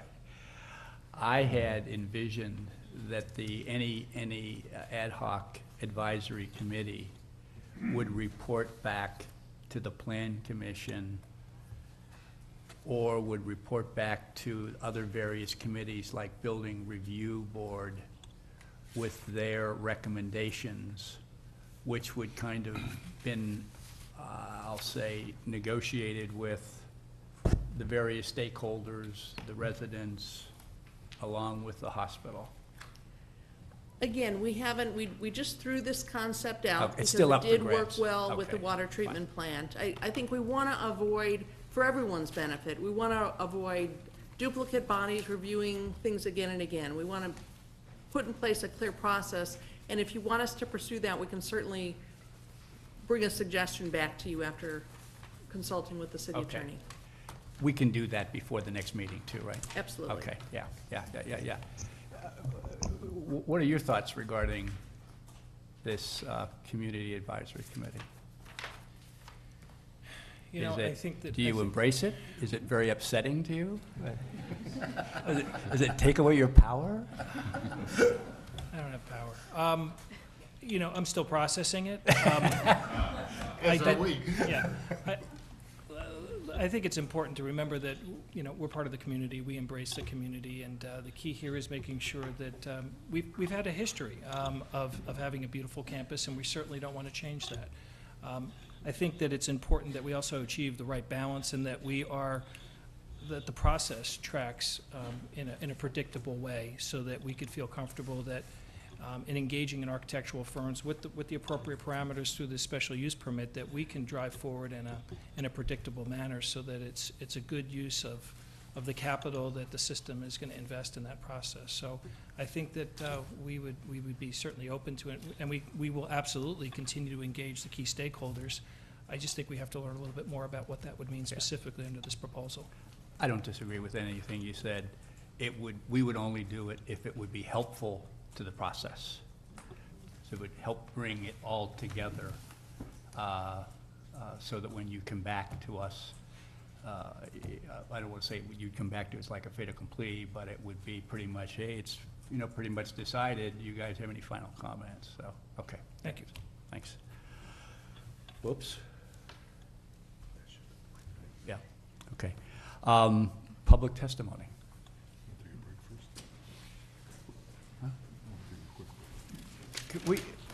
We would like a 5-minute break. Is that possible? I'm sorry. Certainly. You're going to take a 5-minute break. Yeah, I wasn't actually asking for permission. Yeah, right. Yeah, right. So ordered. Yeah, so ordered, yeah, right.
Okay, this is where we left off, public testimony.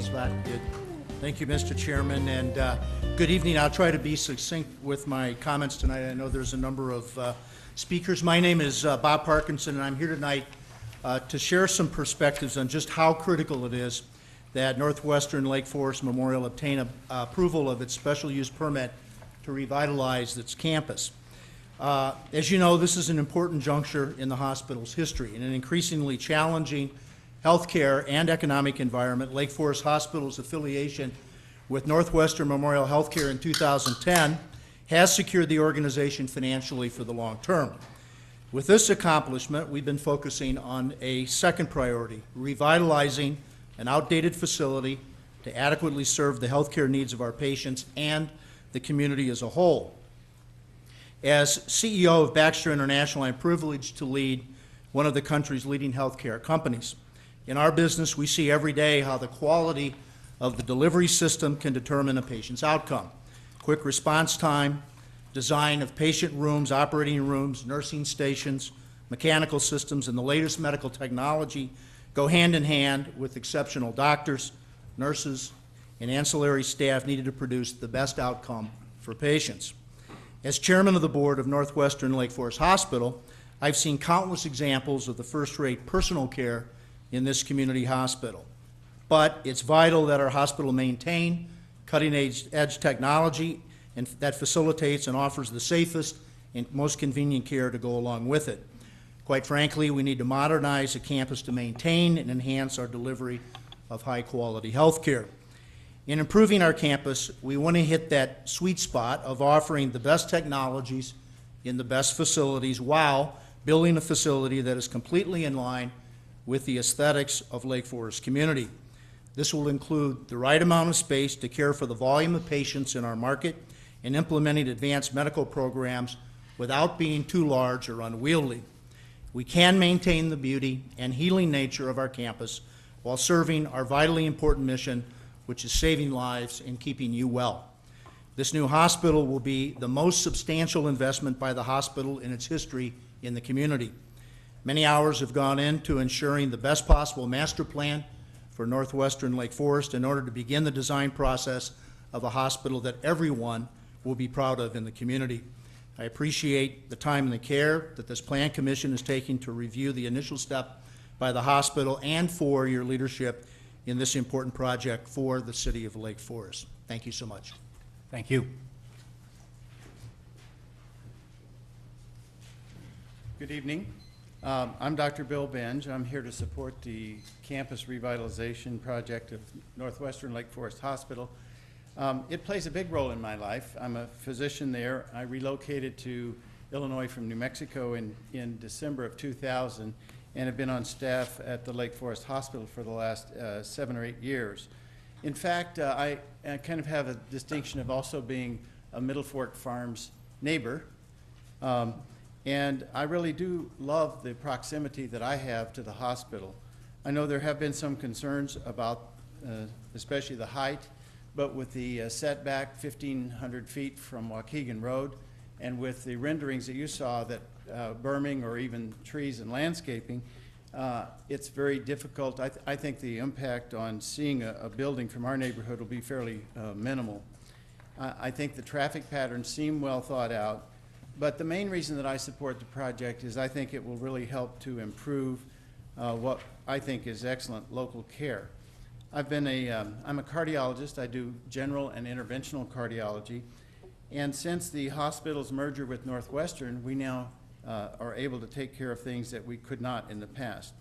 New programs include interventional cardiology, interventional gastroenterology, around-the-clock hospitalists, so a physician's actually in the hospital, besides the emergency rooms for 24-hour care on the floors.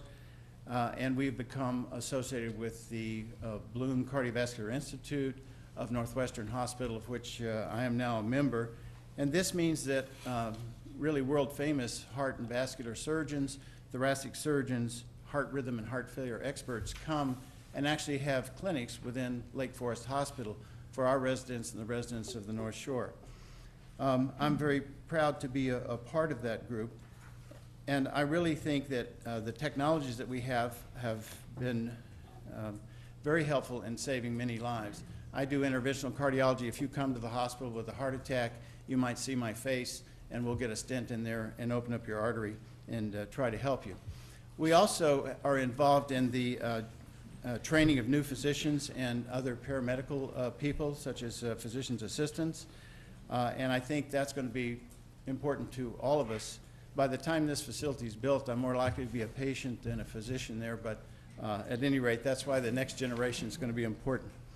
I think Lake Forest needs to maintain the best health options. We need to continue investing in life-saving technologies, both inside and outside the operating room. Without the ability to update the campus, I think Northwestern Lake Forest will not be able to support the kind of state-of-art equipment and technology that's needed. I was a medical director of a heart hospital in Albuquerque, New Mexico prior to moving here, and having an ER by a cath lab by an OR, just the sort of physical proximity of those things makes for a much quicker, more emergent situation. It really helps in terms of the ability to care for patients who are critically ill. I think without this commitment to this first-class change, our community and our patients and our hospital will suffer. So I really ask you to approve it. I think it's in the best interest of our Lake Forest residents and families and friends. Thank you. Thank you.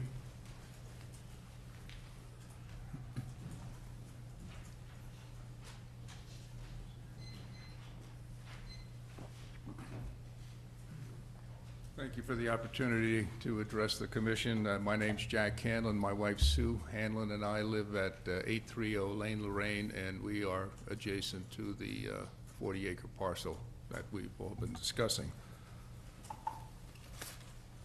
I wrote a letter to the commission on March 27th. I would like to read a very brief excerpt of 2 points, not only to reiterate again what I wrote to you folks, but really for the benefit of our fellow residents, many of whom are here tonight, as well as the hospital staff, if I can. Our major concerns and objections to the plans as presented are as follows, and I'm only going to cover 2 points. Building height. A lot has been discussed about this tonight. The proposed height of now, which appears to be 100 feet, including the floor for mechanical services, is not in keeping with Lake Forest's ideals of what constitutes our traditional community values or the reasons why we purchased our home on Lane Lorraine. We feel that this building should be equal in height to the existing height of buildings such as 800 and 900, which could be achieved by flattening out the base footprint of this new building. The problems that are created by a new 100-foot edifice are as follows. Lighting. A hospital keeps their lights on round the clock. Therefore, this edifice will become a beacon of light 24/7 and constantly be seen from our backyards at 100 feet. It will also adversely affect our real estate values. No trees or higher berms will obscure the view of a 100-foot building, especially in the fall and winter, where there are no leaves on the deciduous trees. And the second point, final point, in former city manager Robert Kiley's memo of November 21st, year 2000, he stated that parcel number 4 be restricted to no more than 50% of the land to be developed, the balance to be devoted to open space or a campus setting.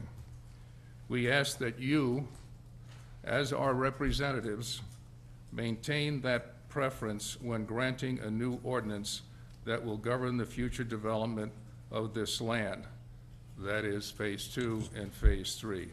In summary, we hope that granting a special use permit, specific changes must be made to the petition that protects the intrinsic values of the nearby community. Thank you.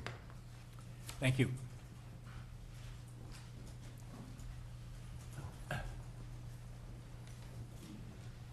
Good evening. My name is Dr. Dean Saris. I'm a medical oncologist at Northwestern Lake Forest Hospital. I've been on staff for 19 years, and I support the hospital's plan without reservation. Like most here tonight, I'm a Lake Forest resident. I live at 260 Wallace Road. I have a 4-minute drive from my house to the doctor's parking lot. Our hospital is a community hospital and belongs to the residents of Lake Forest and people of Lake County. However, for the future, our hospital needs to grow and evolve and change to keep pace with the changes occurring in healthcare every day. I'll be honest. If Northwestern Lake Forest Hospital can't replace its facility, we'll be unable to provide state-of-the-art care. As a physician, I'm unwilling to compromise when it comes to patient care. As I mentioned earlier, I'm a medical oncologist. I'm a specialist that cares for patients with cancer. In cancer care, the latest and greatest treatments makes all the difference. It can make the difference between life and death. When Lake Forest Hospital affiliated with Northwestern, it was a phenomenal gift to the residents of Lake Forest and those who live in the northern suburbs. We now have the opportunity to be part of breakthrough research and clinical trials. We have access to some of the smartest minds in medicine and some of the most skillful surgeons. Basically, we're now linked with one of the top medical centers in the country. In fact, one of the top medical centers in the world.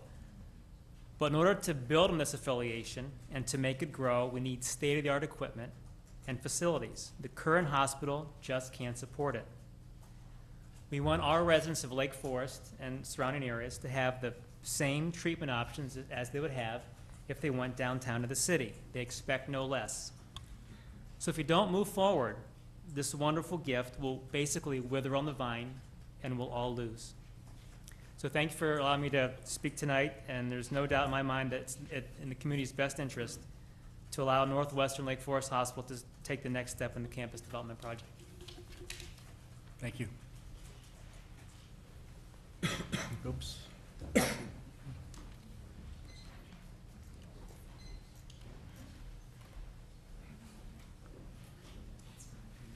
My name's Annette Champion. I live at the north end of Burton Drive, so I'm also affected by the lot line between the hospital and Lane Lorraine.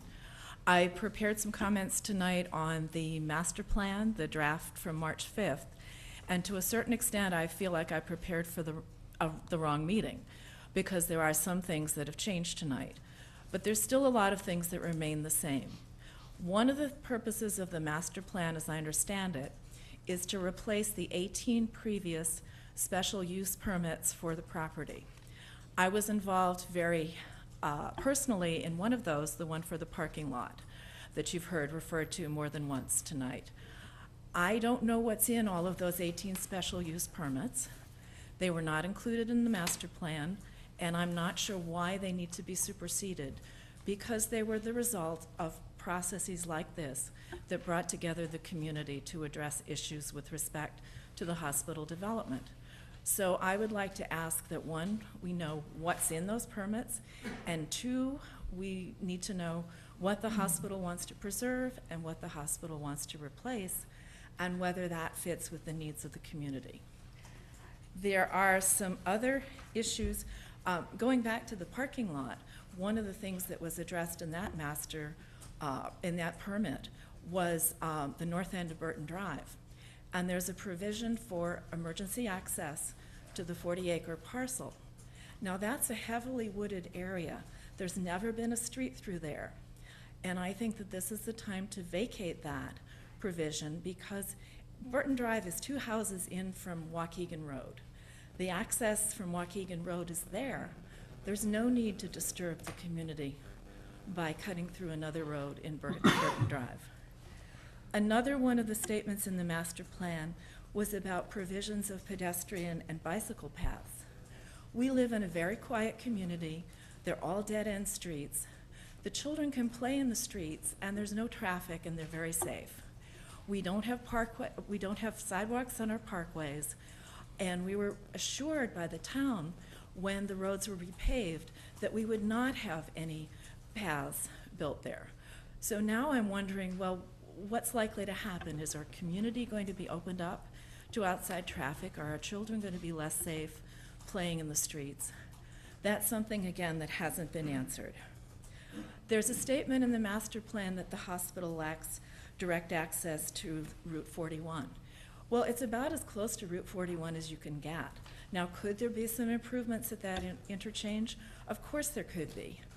But I have to exit onto Deer Path from King Muir and make a left-hand turn. We have a sign there that tells drivers not to block the intersection. That sign is not enforced. That sign is not obeyed. If there was a traffic light at the Deer Path entrance to the hospital, then not only would that slow the traffic coming westbound on Deer Path that I have to cut across, but it would also slow the traffic approaching Route 41 as well. So I would like to see that option considered. With regard to the traffic study, the date of the traffic study, according to the report, was December 15th. The Thursday before, not a Tuesday, the Thursday, 10 days before Christmas. I don't know about you, but at my company, that's when people start taking their vacations. They might have picked a day that was very busy for the hospital, but it was not a day that was very busy necessarily for Waukegan Road traffic. One of the points that they don't mention is that Waukegan Road is the middle of 3 highways. So it's between Route 41 and the tollway. We have 3 highly traveled highways parallel to each other, and what happens on one affects the others. Right now, the traffic volume on Waukegan Road is very low. I'm not sure why, but I think perhaps the construction at the Half-Day Road intersection has something to do with that, because for over a year, 2 of the 4 lanes have been blocked. So I really don't think that this traffic survey is representative, and I think this is something that you're going to have to revisit again. And excuse me, I just need to, I do have a lot of concerns about building height, and I guess one of my concerns is setting a precedent. And not only does it set a precedent for the hospital, but it sets a precedent for the community. And one of my main concerns is that we need to look not just at Lake Forest, but at the surrounding community. And I'm very concerned about what's happened on the North Shore and what's happened in places like Evanston, where the downtown now has high-rise development. Does that mean I'm done? No, you could finish up. Okay. Anyway, there was a proposal in Evanston for a 49-story retail and residential building in downtown Evanston on Church Street. And this made the papers as far away as Los Angeles. So clearly it was completely out of character for the community. And I think that's one thing that we need to consider here. We're not a high-rise community. I don't think we want to be. And to me, that's probably one of the most important issues here. I asked my neighbor, because the last meeting was called when I It would be helpful if you did finish up soon, though. Okay, I will. I asked my neighbor to read a note from me because the last meeting was held when I wasn't able to attend. And I asked that somebody be appointed as an ombudsman to represent the interests of people like me, who are not experts at planning, who are not able to address this full-time. And I just would like to reiterate that. And also, thank you for your attention. Thank you.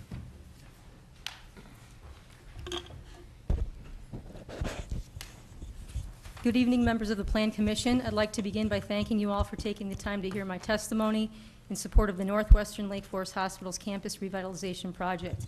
My name is Kathy Walker Ike, and I've been a resident of Lake Forest since 1965. When I graduated from college in 1985, I left the Champaign-Urbana area, could have gone anywhere to start my life.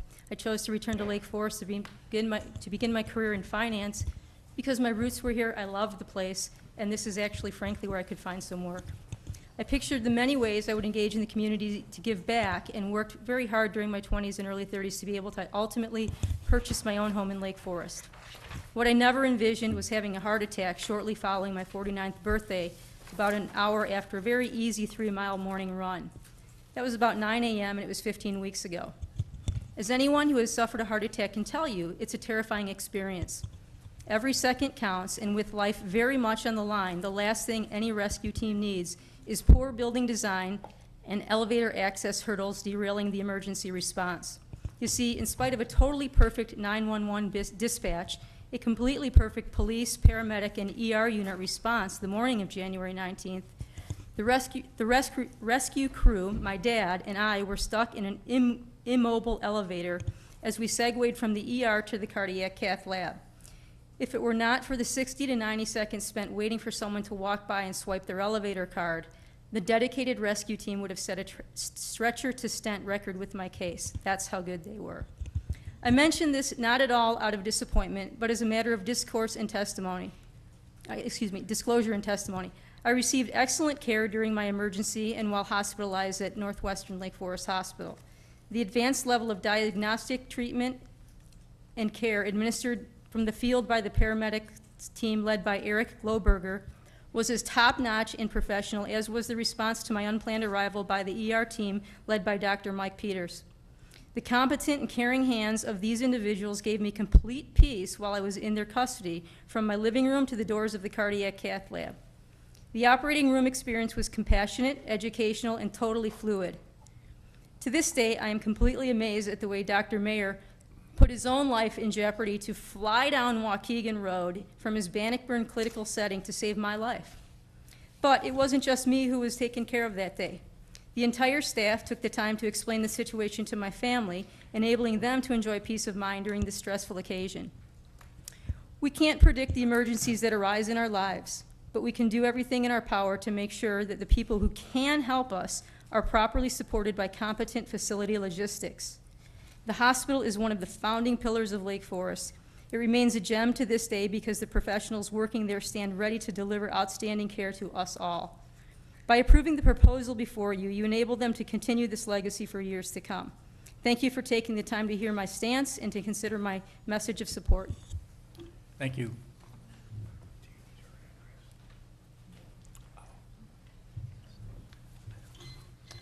Hello, I'm Dr. Aristide DeVeris. I'm an anesthesiologist at the hospital and also a resident of Lake Forest for the past 6 years.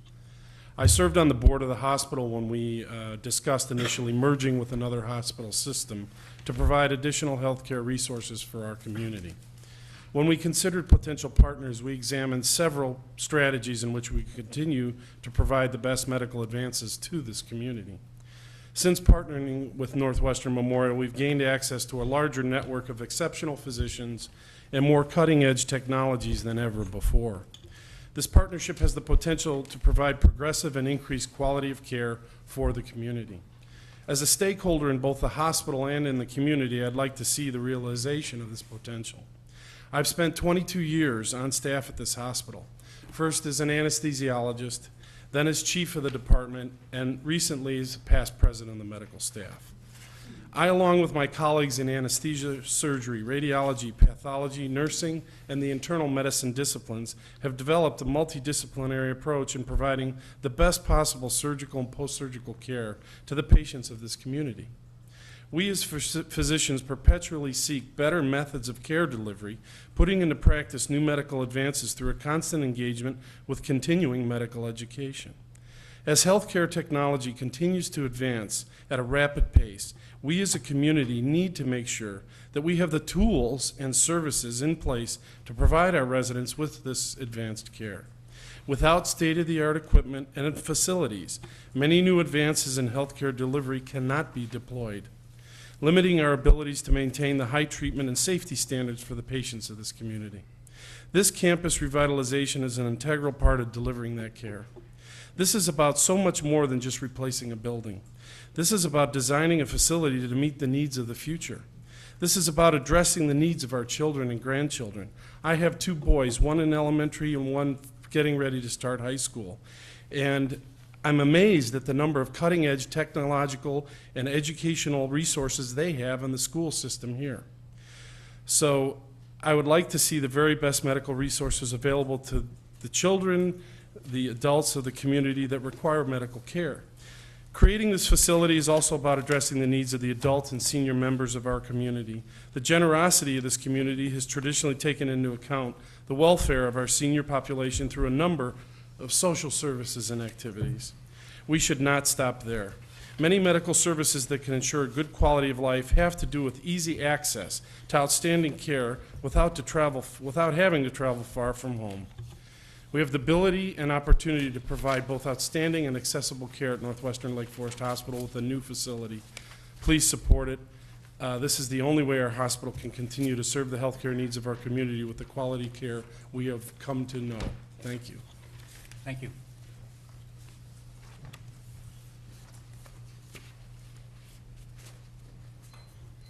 Good evening. I'm John Centel. I live at 545 Circle Lane, and I'm president of Lake Forest Open Lands Association. Open Lands would like to thank each of the Plan Commission members for their thoughtful and for their patient approach to this process on behalf of our community.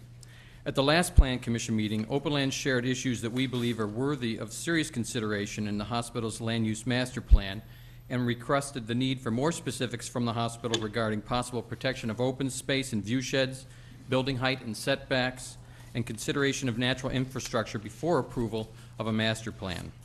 We hope that our comments conveyed Open Land's genuine offer to assist and help advance Northwestern's goal of achieving a modern hospital facility on a campus that reflects our community's values and character, and one that reflects the important role the environment and our open spaces play in the overall health not only of individuals, but the larger community as well. In the past week, Open Lands had a productive meeting with the chairman of the hospital board, which was followed by a meeting this past Friday with Mr. McAfee and Carol Chiles, in which we candidly discussed areas of concern and constructively shared our ideas on how we believe the hospital can address the many issues we first shared back in February.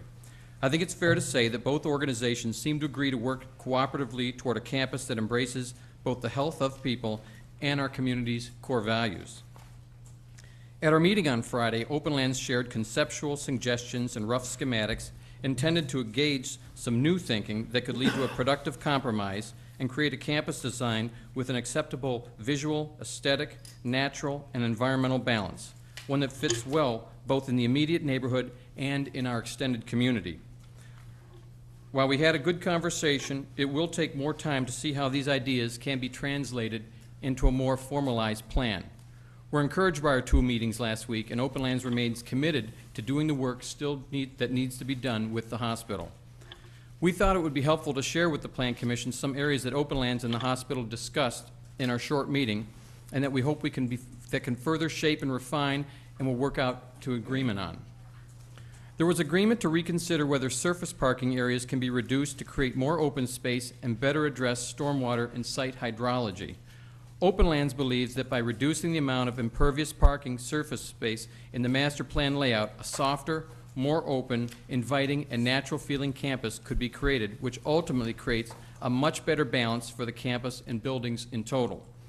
We suggested the hospital consider increasing the amount of parking in structured garages, which may require an increase in both depth and in height to help preserve as much open space and permeable ground area as possible, which will in turn reduce the amount of surface parking and thus campus light displacement. Perhaps there are creative ways to visually minimize height and light coming off of these structures. We also discussed the possibility of a 6 or 7 acre conservation easement along Waukegan Road.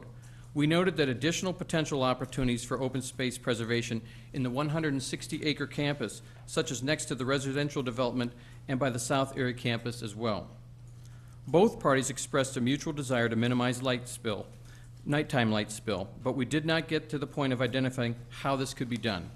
We also discussed the need to minimize car lights into the homes west of Waukegan from the new access drive, including suggestions of moving the location of the new access drive and creating island berms to minimize headlight light spill. We shared the idea of transitioning building heights from west to east with 3 zones, no build, lowest, and tallest, all to help address the concern of a large, dominant structure on the parcel. We agreed on the need to mitigate wetlands within the local Lake Forest watershed, an area expected to be approximately 6 acres or more. We discussed the importance of a campus that incorporates native landscaping, especially given the proximity to the treasured Middle Fork savanna. Importantly, both parties agreed to put one of Lake Forest Open Lands land planners on their campus design team. Finally, we discussed the goal to integrate the most appropriate and highest LEED level standards into the building and site design. Our recent discussions did not result in any proposed changes to the building height. Open Lands continues to think the impact of height, as well as traffic, is still an important unresolved issue, and finding solutions to those issues should be a concern of the Plan Commission. When the hospital discussed building height, it emphasized that this issue is driven by safety, not cost. Open Lands does not have the internal expertise to analyze the hospital's safety issues that are driving the proposed building height. Would Open Lands prefer a building that is shorter? Yes. Are we concerned about the height of the building and the impact to distant vistas? Yes. But we think height is an issue for the Plan Commission to examine very closely. A question was raised earlier on the height of Old Main on the Bear campus, and I believe that is 77 feet tall. I mean, don't hold me to it, but I've been told that that's 77 feet tall for some perspective. Perhaps the city could engage an independent, fact-based, comparative review of the hospital height in relation to scale and safety as a means of either confirming that the proposed height and mass of the building is appropriate and necessary, or identifying other reasonable alternatives that still achieve the hospital's safety objectives. Another specific idea that's been suggested to us to help our community visually see how the height of the proposed building may be seen from a distance at varied locations throughout our city is to erect several height poles that approximate the height of the building. These poles could be placed around the footprint of the proposed building and could have some sort of identifying feature from a distance that would make them readily visible from a long distance. The height poles could remain up for a month or so, and in doing so, allow the community to better assess how the building height and scale could be seen from a distance from many vantage points within our community. Open Lands has been part of some very successful developments in our community. Melody Farm, Everett Farm, and Middle Fork Farm, to name a few. All of these took much conversation, but the results were well worth the effort. We fully recognize that a development of this size will require some substantial trade-off in our community. It can be accomplished, but it will take time. In sum, Open Lands remains optimistic that we can find some common ground with the hospital, which can save open space, minimize the impact of the large-scale development to our community, yet allow the hospital to meet the goal of a first-class institution. Since the last Plan Commission meeting, the collaborative process has started between Open Lands and the hospital, but it definitely needs more time and effort to work out the details in a revised master plan that can be approved by the Plan Commission. We look forward to additional meetings with the hospital and believe the extra time necessary to move this collaborative process along is certainly worth it, given the scope of this development and its potential to impact the community. These meetings could include discussion with other stakeholders and include group meetings in advisory capacity. On behalf of the governors and members of Lake Forest Open Lands, thank you. Thank you.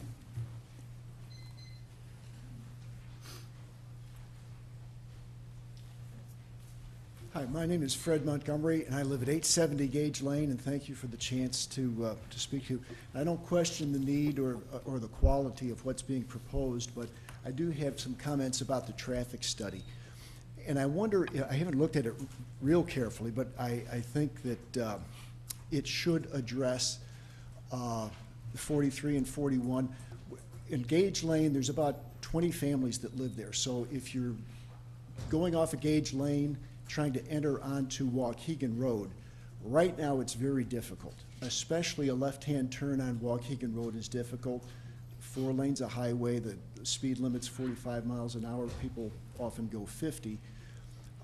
So if the traffic is increased by 10% or 25%, and I'm not sure how firm those numbers are, there is a safety issue. Because of the safety issue, I usually try to go out 41. So Gage Lane runs right between 43 and 41. I usually go out 41 and make a right-hand turn, and the speed limit there is 55. I don't know how the increased traffic is going to affect the safety of making those right-hand turns, but often you have to wait an awful long time, and there's several cars in a row during rush hour traffic. So I wonder if the traffic study could look at these questions. And also, I wonder if there's going to be any increased use of Gage Lane. Once there's a right turn access off of 41, people coming down south on Waukegan, especially if you're coming on 176, I think you'd come down Waukegan Road, they may cut over through Gage Lane to 41 and then enter the campus off of 41 with a new right-hand turn. Increased traffic on Gage Lane would be a real problem. I mean, there's enough cut-through traffic right now. So I know you have an awful lot of things to look at, and if there was an accident, we'd be real close to a hospital, but I'd like to avoid that. Thank you. Thank you. Additional public testimony? Yes. Okay. Hi. My name's Kevin Gallagher. I'm a local resident of Lake Bluff, actually. I know it doesn't sound like it. But I'm here to give testimony. We've talked about building height, and quality has been mentioned, and I want to tell a story about quality. I'm an active member in the community, and I exercise a lot. You may see me out on the bike. Don't run me over. I play soccer, I play golf, and I'm very active. I have high HDL, I have low LDL, I don't smoke, I drink Guinness and a little bit of Cabernet. I'm a bit shocked to know I'm not the type of person that you would expect to have that terrifying experience that the young lady spoke about, that of a heart attack, but that's exactly what happened to me last June. And not having access to healthcare very often, I wasn't really sure what I should do or where I should go. I'm not one of your ambulance statistics because I didn't come in an ambulance. I thought I had heartburn because I'm fit, I'm healthy. So I jumped in my car and I was looking for Lake Forest Hospital. And the entrance from the north is really important because that's the way I came.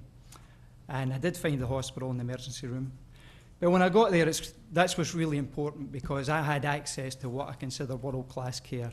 Apparently, the condition I had was a coronary embolism. That doesn't happen too often. Usually it goes to the lung. Pulmonary embolism you may be familiar with. I'm sure the physicians in the room are. But my situation was a little bit unusual.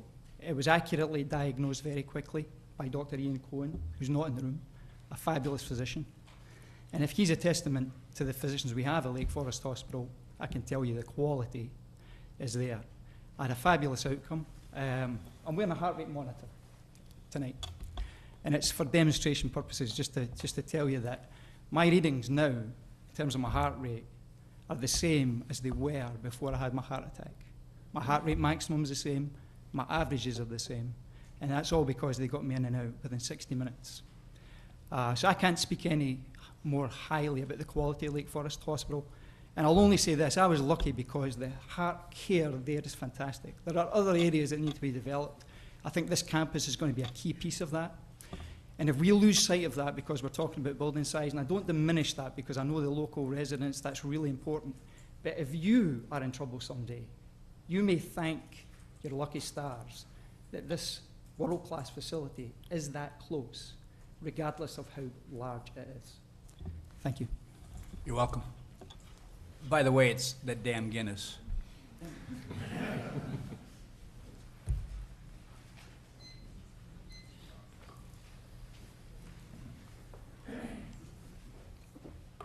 I'm back. I'm Melissa Knorr. I live at 910 Lane Lorraine. I bought the property. The primary reasons we moved to Lake Forest were its low building density, clean air, and minimal light pollution, and its reputation of being a quiet residential community where neighborhood aesthetics were a priority compared to neighboring communities such as Libertyville, Glenview, and even Kenilworth. The newest disclosure is that a multi-story parking structure will be designed open rather than enclosed for cost savings reasons. Lights from the inside of the structure, in addition to the street lights on several new east, west, and north-south streets added to the campus, will illuminate our previously dark neighborhood. Headlights of vehicles driving southbound on the newly added road just to the east of Westmoreland entrance will shine directly into our house if proper visual screens are not implemented as a condition of this permit. Furthermore, the lights that will be used on the top level of tiered parking structures will be at a height up to our second floor bedrooms, creating yet another issue. A dense visual evergreen screening on a berm or other adequate height to create a year-round visual buffer on the south end of parcel 4 is a minimum critical requirement to preserve our ability to enjoy our homes if this project is approved. The berm and evergreens need to be of a height necessary to provide immediate screening, not screening in 20 to 30 years. We would like to reiterate that the deciduous vegetation on the current conservation easement located behind Lane Lorraine homes does not provide a visual screen during 5 months of the year. And we would like to request that and appreciate that the easement has been increased to 200 feet and would hope that as part of the condition this be established as a permanent conservation easement. During the March Plan Commission meeting, a Plan Commission member aptly stated that Lake Forest is a dark community. This is in fact a prime reason why we moved here, but it appears as though the qualities that make Lake Forest a prime residential community are not always valued by the hospital when it decides that the needs of our neighborhood are inconvenient or not consistent with their original vision of their massive revitalization expansion project. The concept that the height of the proposed building will be approximately 2 times the height of any surrounding buildings currently on their campus clearly demonstrates an intention to build structures which do not fit with the surrounding community. And we do not believe that a reduction in the height of the new hospital building would result in it becoming an insignificant medical clinic. We recognize the statement during the prior meeting by the representative from the hospital indicating that the City of Lake Forest promised Northwestern approximately 2 years ago that this deal would be done by now. This is quite concerning. Is a public forum to vet out issues really occurring? Is adequate time being given to discuss the single largest construction project in our community? The Forest Park redesign took at least a year to discuss, so why is this massive project being pushed through so quickly despite residents' concerns and interest in having a better understanding of the overall long-term hospital campus plan? It seems that during each meeting we learn something new that creates new concerns, such as affordable housing plans on the South Campus. This impacts the usage density on this property and should be fully studied before approval. Tonight, I have learned that no one is exactly clear on the process that will be followed, which is extraordinarily concerning. At what point does this hit City Council and become law? The only party that can require reasonable restrictions on this project is the City of Lake Forest. Our intent has been and will continue to be that the hospital be required to establish conditions acceptable to neighboring residents as part of this special use permit, including but not limited to the conditions set forth in the prior special use permits. A letter that was issued by William Reese, former president of Lake Forest Hospital, on May 14, 2001, to one of the Lane-Lorraine residents is the basis for why we feel it is critically important for conditions to be set at this point in time for the special use permit. I would like to read a brief excerpt from this letter responding to a request from one of our neighbors for an additional visual barrier to block parking lights after the special use permit had been approved. And again, I'm only reading an excerpt, but I'd be happy to provide you with a copy of the letter, and I'll be done shortly. As you know, we went through a very extensive public process with the City of Lake Forest before arriving at a final site improvement plan. In approving that final plan, the City Council took into account all of the issues and concerns of the parties. I do not think it would be prudent at this time to make changes to that final plan, and we are therefore going to move forward with implementing the setback and berm as approved. If reasonable conditions are not set now, we can only expect to receive similar responses from the hospital in the future. I thank you for your time. And I would like to add in one more thing. At the last community meeting, it was suggested to the hospital that they consider a Texas U-turn at the bottom of the ramp, which is southbound on Route 41, to redirect traffic that comes in on Route 41 to redirect that traffic up north and to keep them off of the Waukegan Road and Deer Path roads. And I would really ask you to consider whether or not that is another alternative in order to reduce traffic in the Lake Forest community. Thank you. Thank you.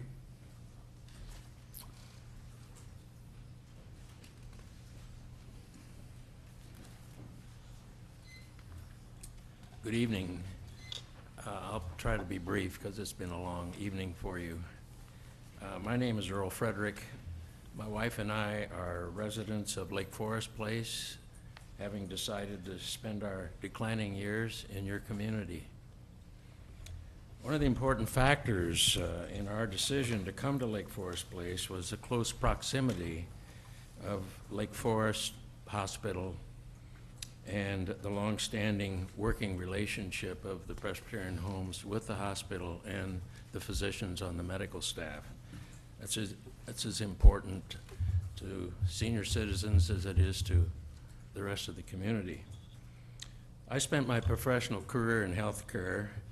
First 25 years was in a consultant capacity, advising hospitals and academic medical centers throughout the country and abroad in terms of their strategic planning, how to organize and operate efficiently. The last 17 years of my career I served as President and Chief Executive Officer of Children's Memorial Hospital in Chicago. Children's Memorial, as you may know, is a Department of Pediatrics of the Feinstein School of Medicine. We've had a long relationship with Lake Forest Hospital in bringing our expertise from downtown to the community to serve families and their children, avoiding having to come all the way downtown for that kind of care. I understand that plans are underway to bring medical expertise of the medical school and the medical staff of Northwestern Memorial to the community, similar to what Children's has done. And that is a very important commitment on the part of the parent, Northwestern Memorial, and to serve this community. The proposed replacement of the existing acute care facility on the campus, along with these strategic medical care affiliations, in my opinion, is essential for ensuring quality care to the residents of Lake Forest, its surrounding communities, and Lake County. This is very important in terms of the events that are taking place in health reform that will be ever going. While at Children's, I learned that being located in a residential neighborhood such as Lincoln Park required the institution to be a good neighbor. You must work together in meeting the expectations of the residents as well as meeting the institution's needs. We were landlocked and needed to acquire property. You don't have that problem here. You have the luxury of facilities and of land and how to use it in terms of your best interest in meeting the health needs of the community. We were able to work with the community effectively to acquire property, to expand the hospital, to build a parking facility, to build a research facility, and also to acquire a helipad. There's only 2 of those in the city of Chicago, one at the University of Chicago and one at Children's. So this all was accomplished with effective community support. It appears to me that the planning process underway for the replacement hospital is healthy and will meet both the community's concerns as well as the hospital's needs. Just listening to this tonight, there's a lot of engagement here, and I'm confident that success will be achieved. It has been in other situations with similar needs. The community of Lake Forest, as well as Lake County, has much to gain by the replacement of the hospital as planned. The continuing development of medical services on that campus will ensure access to high-quality care in a convenient location which our citizens will expect. As we look back 30 years after this has occurred, it'll be interesting to see that this will be a very important asset of the community in meeting people's needs.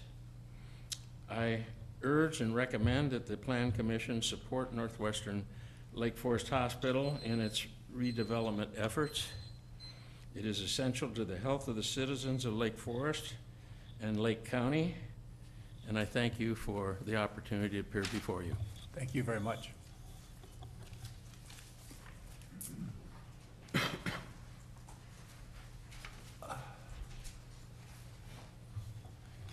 Mr. Chairman, Commissioners, I'm Howard Simpson, live at 1490 North Green Bay Road.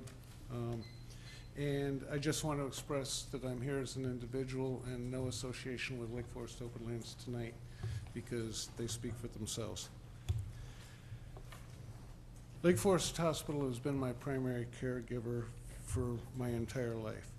They have made a substantial case that they need to update the physical facilities at that hospital.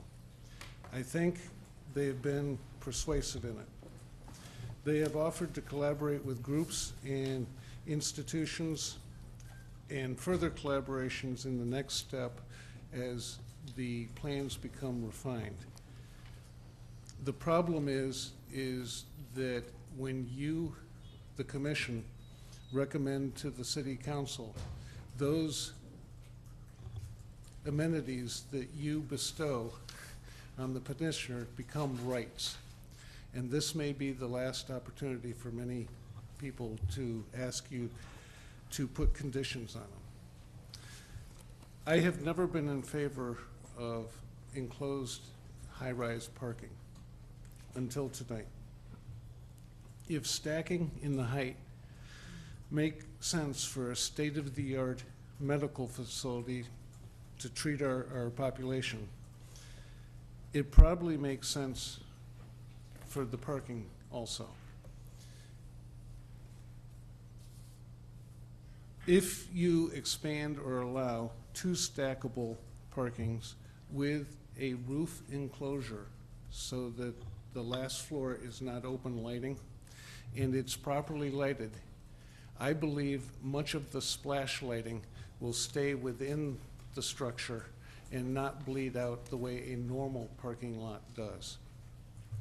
In addition, there may be safety considerations in that many large parking areas, of which you're talking about acres and acres of parking here, both existing and future, have to require security to patrol at night just for the safety of their employees and patients.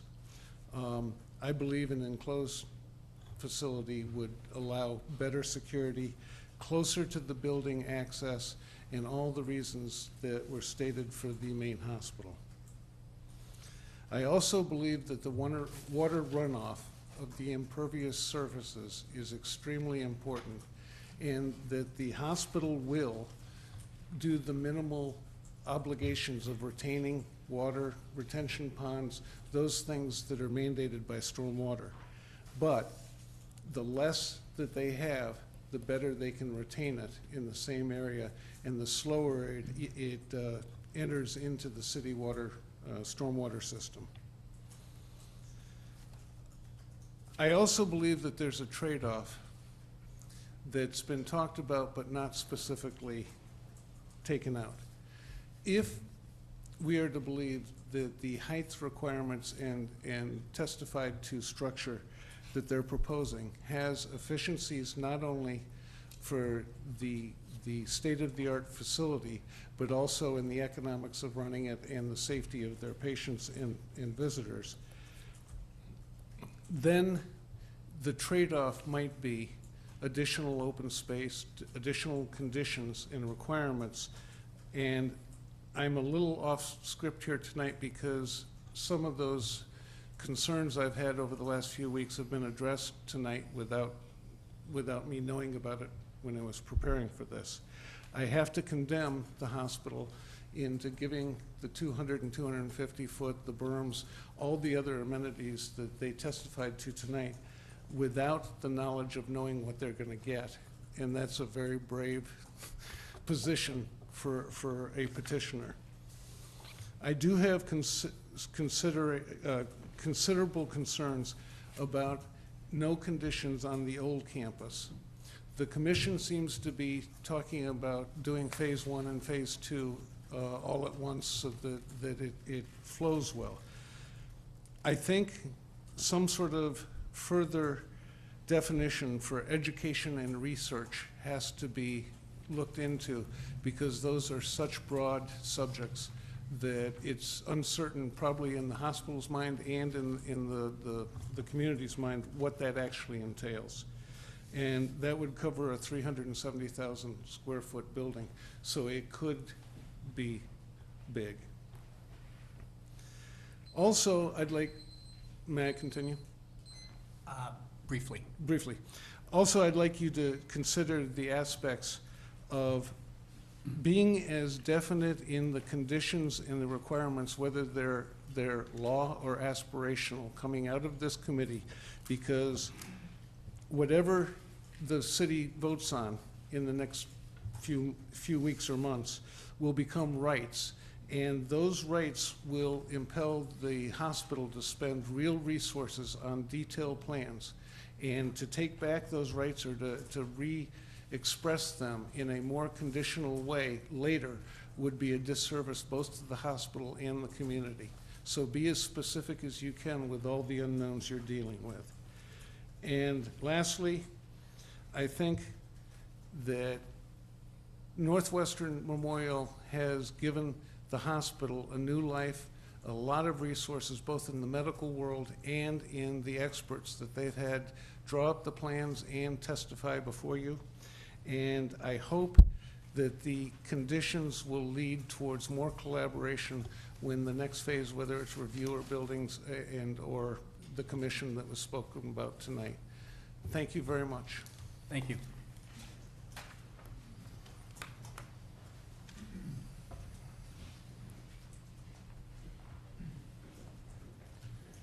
Good evening, everybody. My name is Craig Bergman. I live at 900 North Waukegan, and I too went through a special use permit process on a much, much smaller scale than the hospital, but I do appreciate what they're going through.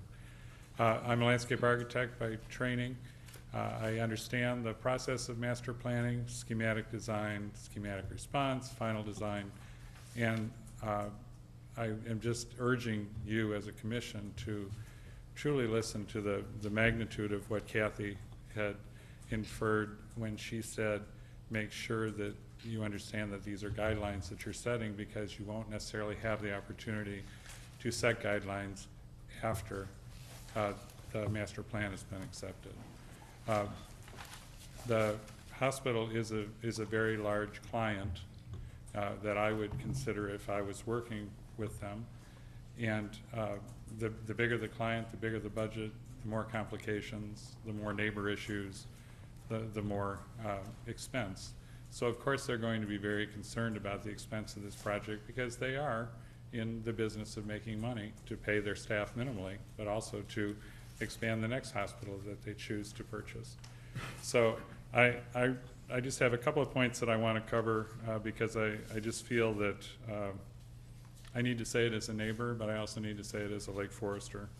The corridor of Waukegan Road, which I live on, as do many, has been a historic rural character corridor from south of 60 all the way up to the Lake Bluff border. I think that the natural buffer that exists already on the east side of Waukegan Road should be imperatively kept, even though some of it has come in buckthorn. It does provide something taller and immediate when it comes to screening any future construction. I am completely for the hospital's renovation, replacement of the old building. This has nothing to do with that. I was born with a heart condition. I'm excited I live across the street from them. But there are some concerns that I have. Specifically, we were given access to Waukegan Road to turn south or north from our property and have a special use permit to have up to 17 cars in our parking area, which is right on Waukegan Road.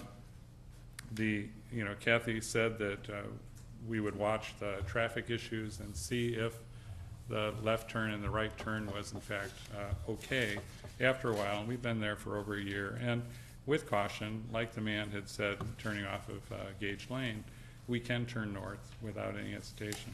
If we have this with this northbound lane parallel to our turners turning northbound, we could see some potential traffic problems there. So if phase one completion only increases the traffic patterns by 10%, why does the campus need in phase one a third access to the campus? I understand the Route 41 connectability for their staff, for people coming from Lake Bluff, but I don't understand if Middle Fork, which is Middle Fork intersection, where you can head down to Ella, or you can head to the hospital, that's a well-timed light, it's well-spaced. There's very little backup of traffic. And we go to the gym every day, and there's never more than 2 or 3 people backed up heading back onto Waukegan at the light. I just, ask the question, why do we need this additional access to the hospital campus? If phase 2 increases traffic by 25%, why couldn't they rework the existing pre-approved Lake Forest and IDOT intersection of Waukegan and Middle Fork? Because they have an opportunity there to create a turn lane on their own campus. The plan is not showing anything that would restrict that, besides the amorphous space of a water detention pond. So I think that's something that you might want to consider in your continual looking at the traffic patterns. Neighborhood security, to me, is an issue that's not really been addressed. Campus security was addressed tonight, but nobody has said, as a woman expressed when she was talking about her children being able to play on the street, what additional traffic is going to come into the neighborhood that will in fact affect the security of the neighboring residential properties. This is an island, the campus is an island within a residential community. So I think all of us have to be considering the ramifications if we bring more hospital staff in, more visitors, more in and out people that are going to doctor's appointments that are not specifically in the hospital itself. We could be increasing the potential crime in Lake Forest, at least in the corridor between 41 and the highway. I feel like we need to provide a real clear voice on the expansion of the hospital to make sure that our community knows what this expansion means. What is the future patient of the customer?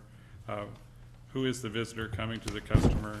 Do we want to be the community that supports the expansion of great health care for Lake County or not? I mean, that's a question we need to ask ourselves. And I've not been hearing this in any of the conversations that we've had in the community. I suggest, and I would certainly be happy to be part of doing this together, I suggest that surrounding neighborhood representation must be part of the scrutinization of the master plan, whether it be Waukegan Road neighbors, Middle Fork neighbors, Lane Lorraine neighbors, however one would want to define the neighborhoods. I think, if you have groups of people that then have a spokesperson, that would be very helpful, because as we all know, the more one can support a cause with more voices being supportive, like Open Lands is doing. And I want to commend Open Lands because they have been incredibly communicative with all of us. And I feel like you need to really listen to their suggestions, because they've done a lot of homework for you as a commission and as residents for us, that I'm very proud to know that our community has such an organization to support us with this. I feel it seems just too quick to turn around all these important decisions that need to be made by May 9th. And I would just ask you to really think hard about how you need to incorporate more of the community support or community feedback so you can make a good, informed decision. Thank you. Thank you.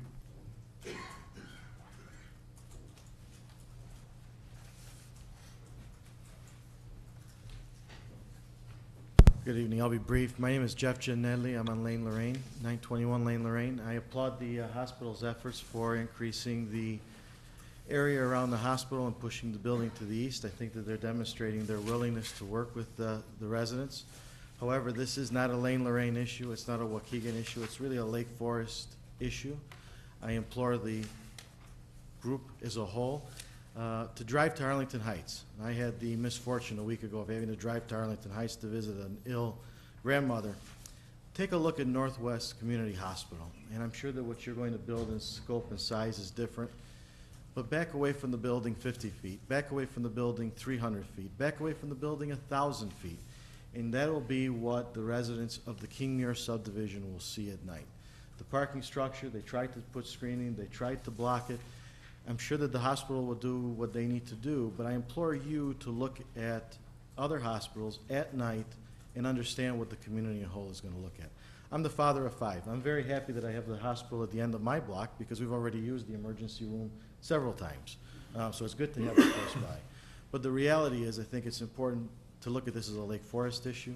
I would seriously implore you and ask you to please take the time to drive to Arlington Heights at night, drive around Northwest Community Hospital, and understand what we'll be seeing in the neighboring areas as well, because that is what we'll be looking at for many, many years to come. Thank you. Thank you.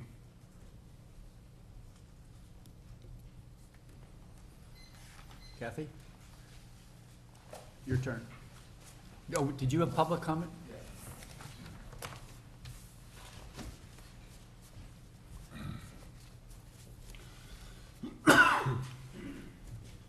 Hello, my name is Jason Smith. I live in Middle Fork. I'm here wearing a couple hats, one for the Middle Fork Subdivision Homeowners Board. Another is that my parents live across the street on Summerfield, directly across the street from the property, and I also live in Middle Fork myself. So I do have the following comments. I'll keep this very, very brief. We have some major concerns. I implore the board to slow down the process and make sure that the adequate eyes look at this, because this could very, very strongly affect the community and of the residents of Lake Forest, and not just the hospital's need to increase their services. I've lived in Lake Forest most of my life and love Lake Forest, love the hospital, been there many times myself and with kids and whatnot. But I think that the eyes on this and sort of the cavalier approach of the hospital is very, very disconcerting. A great example of this is last Tuesday night, the hospital threw a meeting for people to come in and take a look at what their plans were. I received the notice 15 minutes before the meeting in the mail. That should have been weeks or months in advance for notice. And I literally got it in the mail 15 minutes. I was able to go to it, and I did make my concerns known to the hospital. And quite frankly, they did take into consideration some of those concerns at this meeting, but we weren't aware of these at all. Middle Fork residents in general have the following concerns. They would like to see an increase of the landscaping berm height to 15 feet.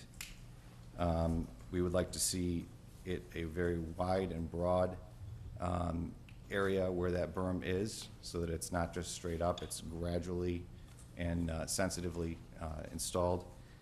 We'd like them to reduce the height of the building. Again, I think that if the board were to say, your height is this, the hospital would be able to look at what their plans are, and they would plan accordingly to it. I don't believe that this plan is the only plan that would be successful for this hospital to expand the services that they're planning on doing. Some people have said, and it was stated, that potentially there would be a bike route between East Lake Forest and West Lake Forest, somehow underneath or around, over, whatever, Route 41, sort of taking traffic from bikers from downtown Lake Forest to the western side of Lake Forest. The residents would like to see a park-like atmosphere and a reduction in the height of the parking structures, which is interesting to hear tonight, some differences in opinion of that, because they were not readily apparent before. We'd like to see a reduction in the noise pollution, somehow the impact during the construction timeframe and also after the completion. A reduction in the light of the new improvements with a limit on what the allowable foot candles are. We have major concerns to the safety of our children and to our homes with regard to an increase of traffic from people from outside of the community. This is really a change of use that you're talking about. It's not as the hospital will say, it's a replication or a new hospital being built, but they do have the existing structure. They're creating 10% more rooms that, as a product of this, but my understanding is that the existing structure is going to be used sort of like a Mayo Clinic or something like that for research, which is another huge amount of people that will be utilizing that facility, coming into that facility from outside of Lake Forest and using those services. And when people visit the hospital, they may see somebody and then they may have to come back in 3 hours. And in the past, they have used our neighborhood to do that and sat in their cars, smoked cigarettes, read books, different things, and it's just that increases a very big safety concern to all the kids that ride around the neighborhood on their bikes and whatnot.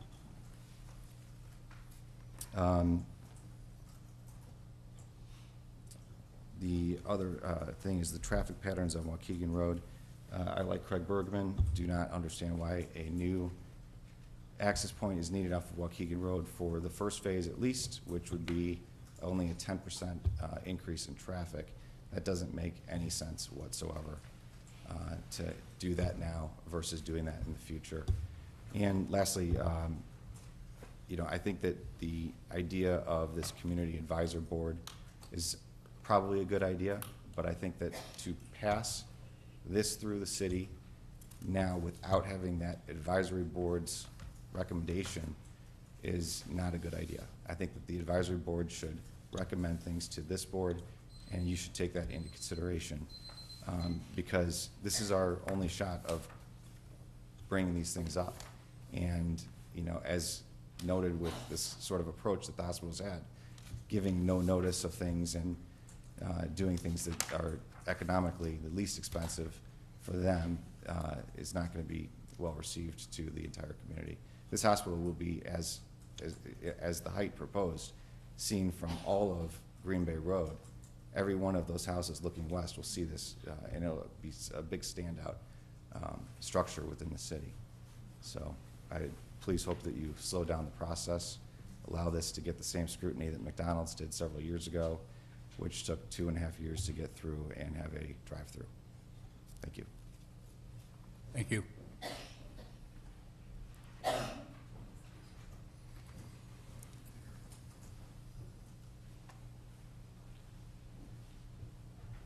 I am Jean Green, and I am a long-time resident of this community. I'll be very brief. It's Okay, late. your address?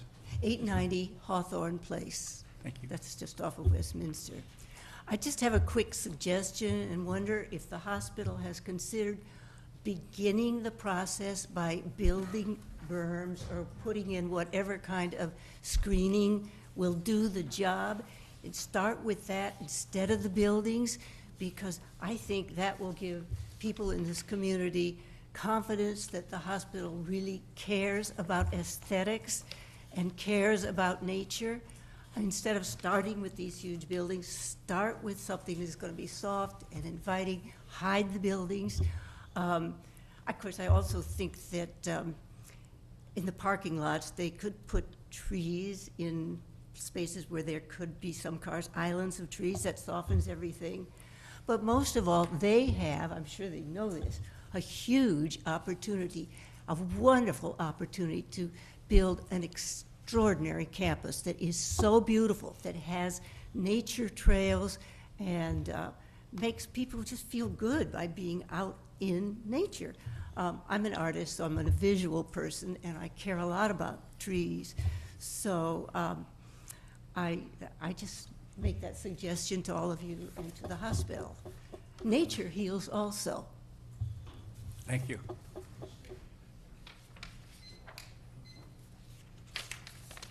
Public testimony is finished, yes? Kathy? Staff response?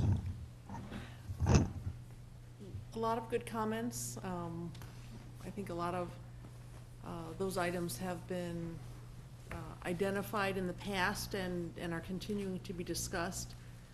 Some of the questions raised, as we noted before, really go beyond the master planning piece. But I think with a lot of the comments we heard tonight, comments from the commission as well as the public, we can begin to craft conditions for the commission's consideration that really speak to and really call out the expectations of what this campus will be. I think Ms. Green, the last speaker, did note that there is this opportunity for not only the hospital, but for the community and the neighbors to really collaborate and work together to have this be a really extraordinary project, really consistent with the quality of Lake Forest. So I do think we can take a lot of what we've heard and frame some conditions that will be responsive. I did want to respond to just a couple issues. There was a question raised about Burton Drive. I think that is clarifying that the intent is not to provide access from the campus to the north end of Burton Drive. We have discussed that in the past with both police and fire. We can have that discussion again and talk with the city engineer, but my expectation is that as part of this master plan that we can confirm that we can close off that question. The hospital's never indicated a need to have that access from Burton Drive, so that is one piece that I think we can clarify. There was a question about the past special use permits. We did include a list of each of those permits in an earlier plan commission packet. We can certainly make that available again. I can't recite all of them, but for instance, one of the special use permits had to do specifically with the helipad. Another had to do with the women's center. So many of those provided guidance for incremental development on the campus that has since been completed. But certainly any relevant conditions that need to be carried forward can be. There were some questions about the traffic study. I think there was a question about Gage Lane. We can revisit those, and I believe all of the comments I heard were addressed in the traffic study, but we can go back and look at that. I think the issue of height, again, I think we just want to be very clear that as part of the master plan, this site and this building will not be designed. But we can establish parameters, we can establish requirements, we can establish expectations, whether it be LEED, whether it be exploring options for mechanicals. But I think this master plan can achieve all that. Thank you. Petitioner, rebuttal? I know it's late, so I will be brief, but it's hard for me not to be defensive sometimes because the hospital is my baby. I'm here to protect it and make sure that it's positioned for long-term success. And I've got a fantastic board that's behind me, a board that's comprised largely of Lake Foresters. And I think it's important to reflect on the fact that this hospital has been in the community for over 100 years. We can speak directly to what we've done and how responsive we've been to working with the community and how we've developed a beautiful campus. We have no intention of changing that moving forward. Having said that, we need to change. And one thing to assure the demise of any institution is to not be responsive to the market dynamics. With respect to some of the comments made this evening, many are completely aligned with where we want to head. Others are concerned about things that, quite frankly, are a byproduct of being a neighbor to a hospital. We've been here since 1940. We're going to be responsive, but people that are used to looking at a field today are going to see something different tomorrow through a berm. We can certainly do everything we can to try to help manage that. We will engage people as we have. But at the end of the day, the campus will evolve. I also think that it's worth noting that many people recognize how important the hospital is to them personally, that we've been responsive with what they've seen tonight. We'll continue to do that. We save lives. You've seen a few patients whose lives we've impacted. Now, I could tell you that if the hospital wasn't here and you're having a heart attack and you need to add another 10-minute drive or ambulance traffic associated with getting to another facility, it's a difference in your existence. I also think that I appreciate the concerns about safety, but I could tell you that you also have to be concerned about balancing that kind of safety concern, which arguably is fear that's unsubstantiated. We've got good security, we don't have issues. I would really press anybody to demonstrate that because of the hospital and its activity, it spills over to crime associated with the neighbors. It just isn't the case. There were the same concerns, by the way, when we advanced the Women's Center. Exactly the same concerns, in fact. There was going to be additional crime, additional light, challenges. Parking, traffic. I can tell you that that just hasn't been the case. And in fact, I've never received a complaint about any of the noise, any of the activity. I think we're good neighbors. So with that, I can promise you that we also are not trying to push anything through. We've been working with the city for well over a year and a half. We've been very public about the commitment to replace this hospital 2 years ago when the board authorized the alignment with Northwestern Memorial. And we will continue to walk through a very thoughtful approach in advancing this project. But I also think that it's important to recognize that over the last 2 years, we've engaged the community, we've engaged some of the key stakeholders, and we'll continue to do that in a thoughtful manner moving forward. But as I had mentioned at the close of the last presentation, time is not a friend to a project of this importance. It's going to take us another 2 years to design. And during that period of time, I think we'll be able to very specifically answer and respond to those questions with a lot more specificity because we're at the land use permit stage.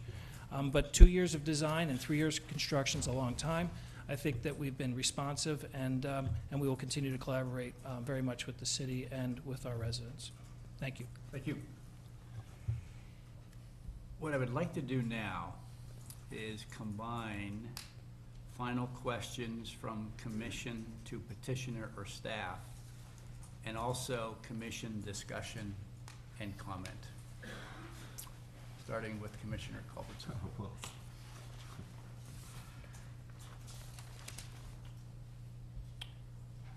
Well, I think everyone on this commission recognizes that there's an economic imperative to replace the hospital with a contemporary, state-of-the-art medical facility.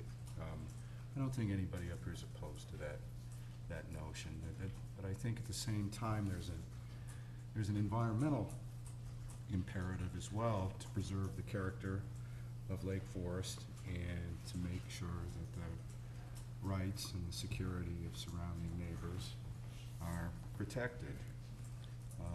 One of our prime directives received from staff at the onset of this process was to avoid unintended negative consequences. And I think we have to be true to that. As such, I do think the pace of the project and its consideration must be deliberate and careful. I know the hospital would like to proceed with alacrity, but by the same token, this is a big project and it's going to be with us for decades. We have to make sure we do it right now. So I think it's going to have to take as much time as it takes. But with that said, there are an awful lot of details to consider, and I'm not quite sure how we proceed as a commission. I know Kathy in her staff report has some suggestions on how we might expedite the process. It occurs to me that there are many details to consider in the master plan, and when the final version or your final your first final submission of a master plan, we'll need time as a commission to consider the details. We may request modifications at that time. This could go back and forth for several more meetings of the commission, it occurs to me, and could take several more months. Alternatively, there's a suggestion in the staff report of assembling a community advisory committee that would work with the petitioner, perhaps more frequently than once a month, could accelerate the pace, and then perhaps that advisory committee could report back to the commission with a master plan for final approval, which may only take one more pass-through upon consideration of final amendments that the plan commission might want to consider. It's just a thought, but I throw it out to the other members of the commission. Okay, Commissioner Newman? I guess I feel a little troubled that we're charged with fashioning a master plan that's totally lacking in details, which to me seems like it would be difficult for us to come up with anything substantive, but I'm game. I agree with previous comments that it seems that the need for an enhanced hospital doesn't seem to be questioned. What is questioned is the impact of bringing that hospital up to current standards is going to have on surrounding neighborhoods, and I think that that's a valid point, but I'm not sure that there's going to be a solution to everybody's satisfaction. I think it's going to involve compromise that we'll all have to live with. And so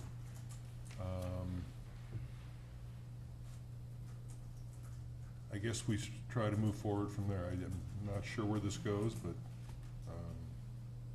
we'll figure it out. Mr. Carris.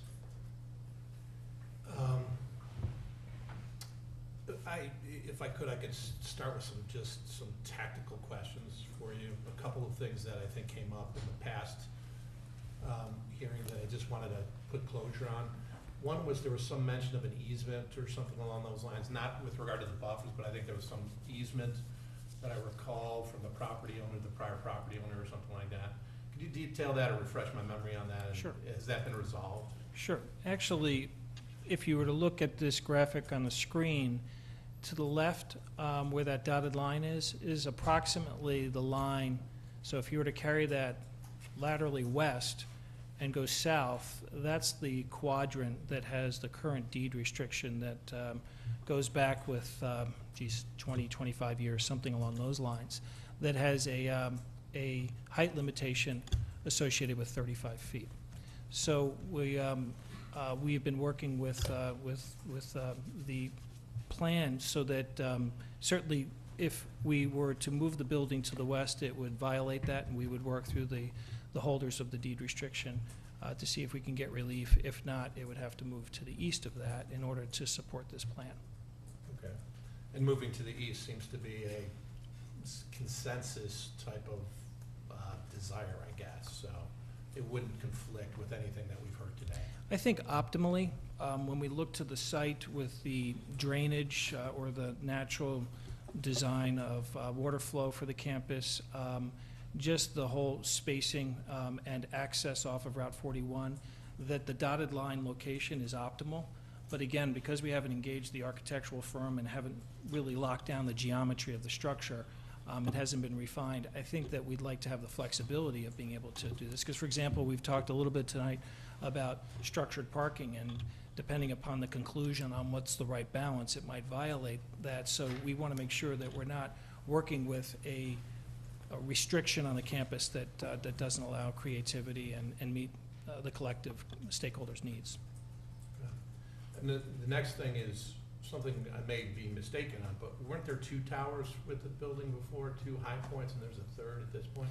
That actually shows the long-term maximum build-out we could conceive on the campus. So that third tower is conceptual in that if we were to expand the hospital well into the future, in fact, if we were to build out the entirety of the campus, that's the density you would see on the campus.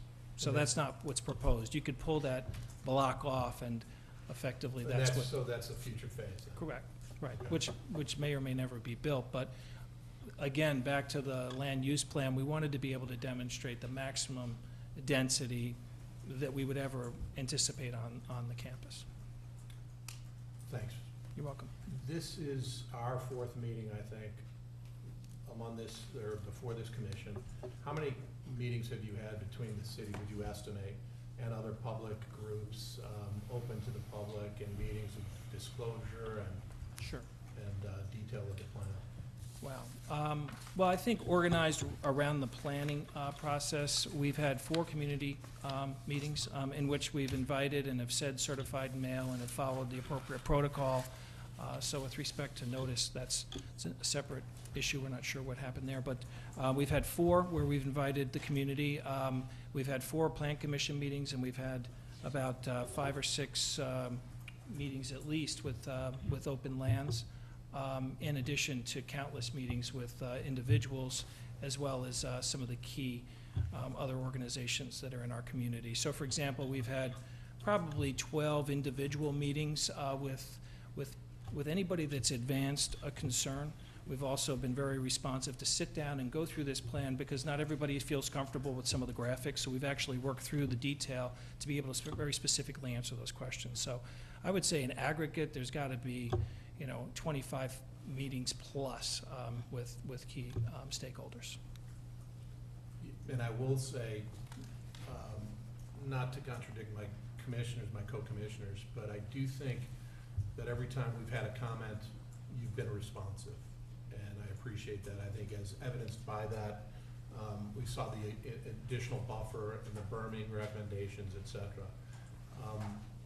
My biggest concern at this point is, while in most instances you're taking the considerations of the community, of the other experts that we had, traffic experts and things of that nature, but in one of the, I think I have it handy here, one of the experts that had rendered a report on the structure, if I can find it here, they indicated, here it is, they indicated that the possibility through stacked mechanical located on each floor that we could achieve this type of efficiency with 5 stories at 76 feet maximum.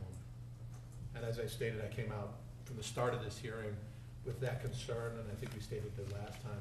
My concern is really around the height of this, given all the other things that you've you've commented that you would commit to. Lighting limitations, berming, et cetera. Is that possible? I mean, is it, and I guess maybe I should rephrase the question, from the perspective of following the experts that you've retained as well as the experts of the city, why is that recommendation by an expert not followed here?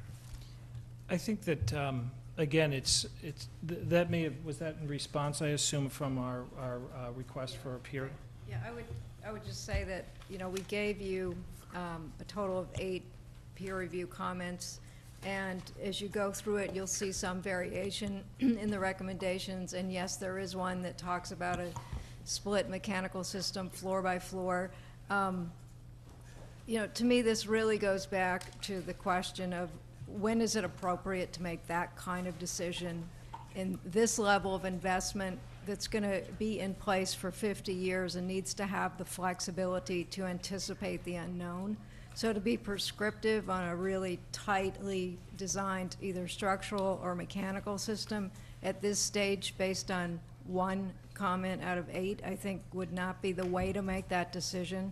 So I would just ask you to go back to consideration of the height within the context of setbacks.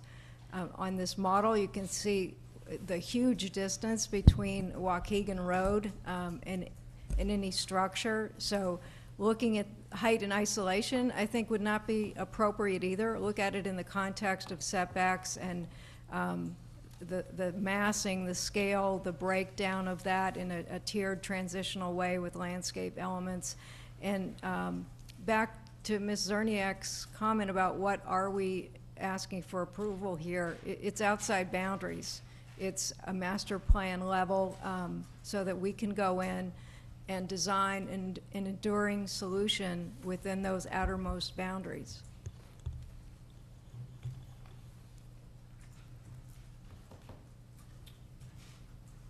No further questions or comments? I want to thank the petitioner for their responses to many of our questions and the questions from the public that were generated at a minimum from the last meeting. And I appreciate the efforts that you've taken to try to accommodate some of the concerns. I also want to thank the public for appearing last meeting and tonight and speaking as eloquently and as succinctly as you have. For those of you, and I've said this many times over the 6 years I've sat on this commission, for those of you that don't think that your presence here makes a difference to us, you're mistaken. At least it does to me. And for someone who's ending their term on the Plan Commission here pretty soon, it would be easy for me to ignore what you have to say, vote to move this forward, and be done with it. But I am concerned, and I know the other members up here are concerned, what you do think, because we represent your interests. Just like when we're no longer on the commission, we'll hope that Plan Commissioners represent our interests as members of the community. During the last 4 meetings or so that this has been brought to the Plan Commission, 2 of which seem to be the most substantive, the last meeting and this meeting where we started drilling down into some details, I continue to be marveled by how we seem to have some arbitrary deadline placed in front of us to come up with some kind of a vote to approve something. And at least in the last 2 meetings, it seems like as we peel the onion back, I'll use the metaphor, there's more questions than there are answers. And I'm not suggesting that that means that the petitioner is not giving us the full story. I don't mean that for a second, but this is a pretty complex thing that we're being asked to look at. And while it may be a bit of a 30,000 foot view of the project to approve a master plan, once we do that, I fear, and I'm sure you do too as members of the public, that a lot of our ability to control the development of that master plan will be out of our hands. And one of the recommendations that has been made tonight is this ad hoc advisory committee, which might at least give us some greater control over the development as it goes forward, especially when we're talking about a phase 2 and a phase 3 that could be at least a decade away. you know, as I said, I realize this is a master plan, as Kathy has said, and when I asked her how to compare that to a comprehensive plan that the city uses when they're trying to develop or redevelop a whole section of the community, she did make some comparisons between the two. If I understood her correctly, a master plan, though, is probably a little more detailed than a comprehensive plan would be. And I realize that we don't need to get into all the little details in a master plan that we would if we were actually approving certain things at a building review board level, and that's for them to obviously address in the future. However, while I also realize that the hospital needs to reform to survive, and I don't think I've heard anybody in this community object at these meetings to the idea of what Northwestern wants to do, it's a question of how they go about doing it. The reform needs to be tempered with some kind of respectful concern for the character of the community and the concerns of the immediate neighbors. And while they say they are concerned, and they have shown some of that concern with their modifications since the last meeting, we've only had a couple of really substantive meetings here at the Plan Commission level. And I'm still somewhat confused about exactly where this project goes over the long haul. I realize that historically the petitioner has been sensitive to being a good neighbor in this community, but what they're proposing now, as I see it, is not the same kinds of proposals they've made in the past as a good neighbor of the community. This is a totally different type of enchilada. This is not replacing a hospital building, as one of the members of the community mentioned in their comments. We're talking about a much more elaborate expansion of something that hasn't been there before. And while I have no problem with the idea of having a world-class hospital in Lake Forest, I think it would be fantastic. I won't have to go to Mayo Clinic hopefully as much in the future for checkups if we have something akin to that. It is a different animal. And this is not the same neighbor that we've known for 80-plus years. And I don't mean that to cast doubts or suspicions on Northwestern. But while Lake Forest Hospital has been a good neighbor for 80-plus years, this is now Northwestern Lake Forest Hospital. And while they may have some of the same faces here that we've dealt with in the past, they have different concerns that are not necessarily the same concerns of Lake Forest of old, the hospital of old. So I'm concerned on how we're going to be able to come up with an educated vote in 2 weeks. I'm concerned how the neighbors to this new neighbor can be comfortable in the next 2 weeks that their new neighbor has the interests of the community at heart. And it seems to me like the recommendation of the Ad Hoc Advisory Committee is an excellent first step to show that interest in being a new good neighbor to the existing neighbors. Thank you. Thank you.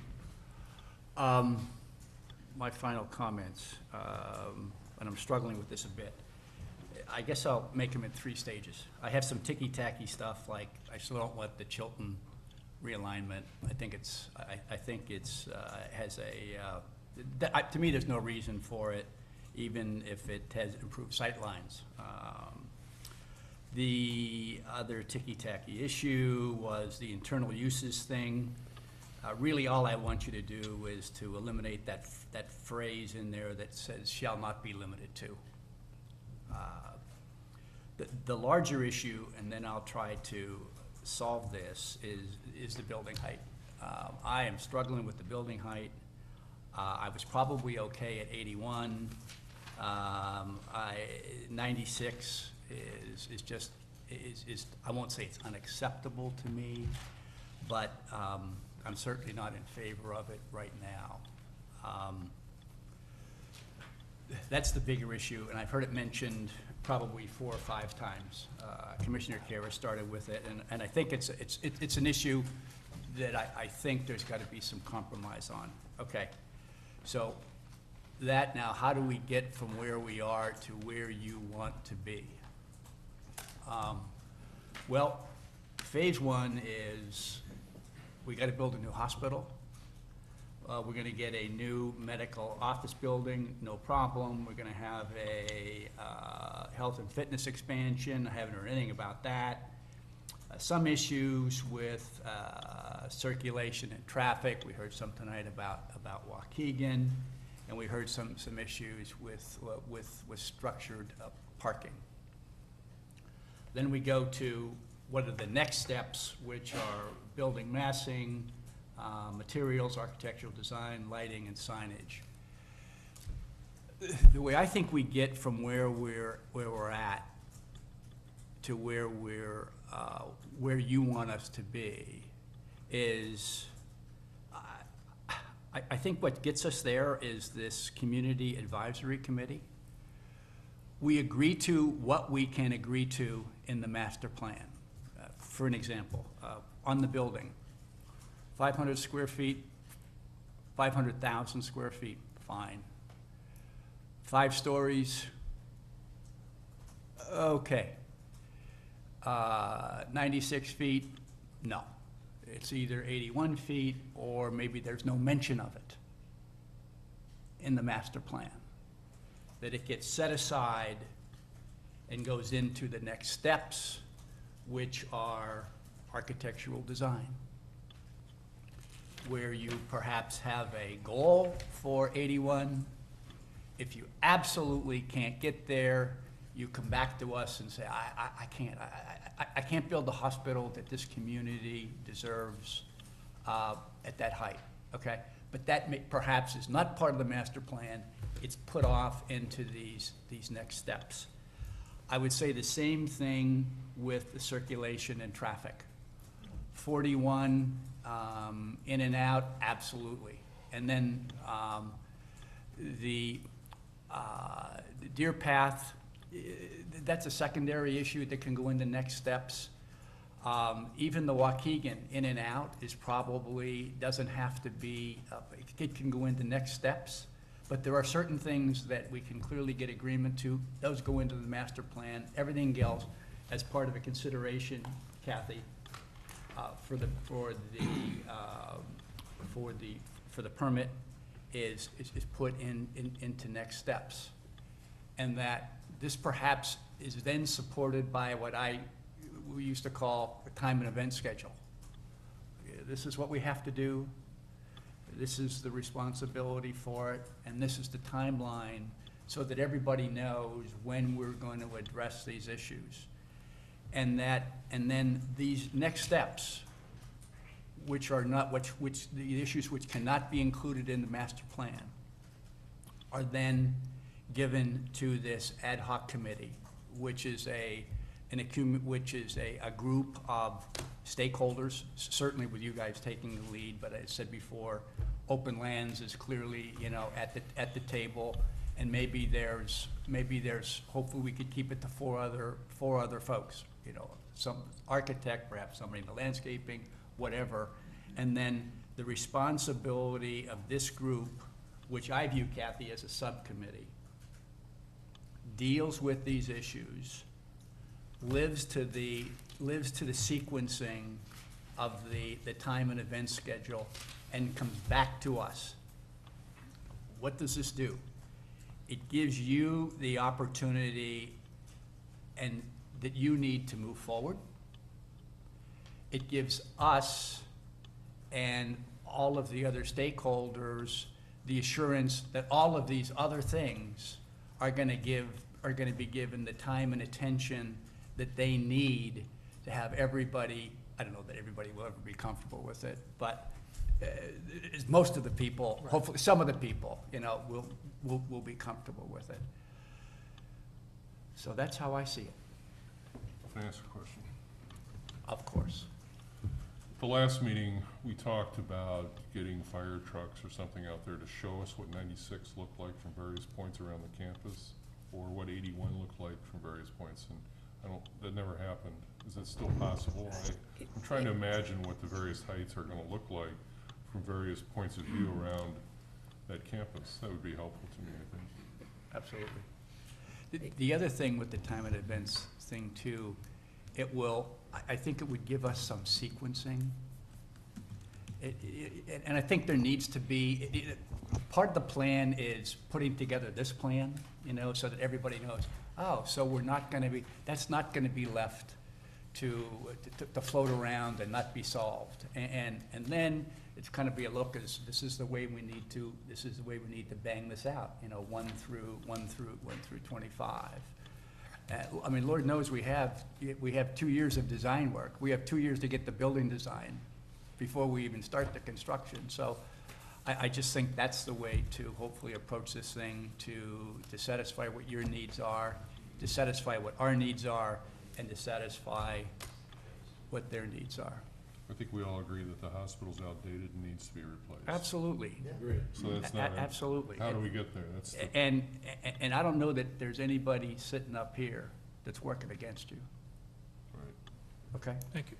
Kathy, what do you think about process?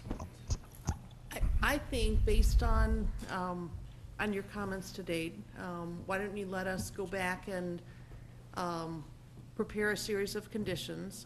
I think we've heard you that the master plan can't address all the details. There are some pieces that it clearly can address and do that in a way that may give the hospital enough certainty to move forward, but also give the neighbors and other interested parties enough certainty that those details are going to be worked out later in the process. I would like to talk through process with the city attorney, but I think it probably still is worthwhile for you to see this on May 9th.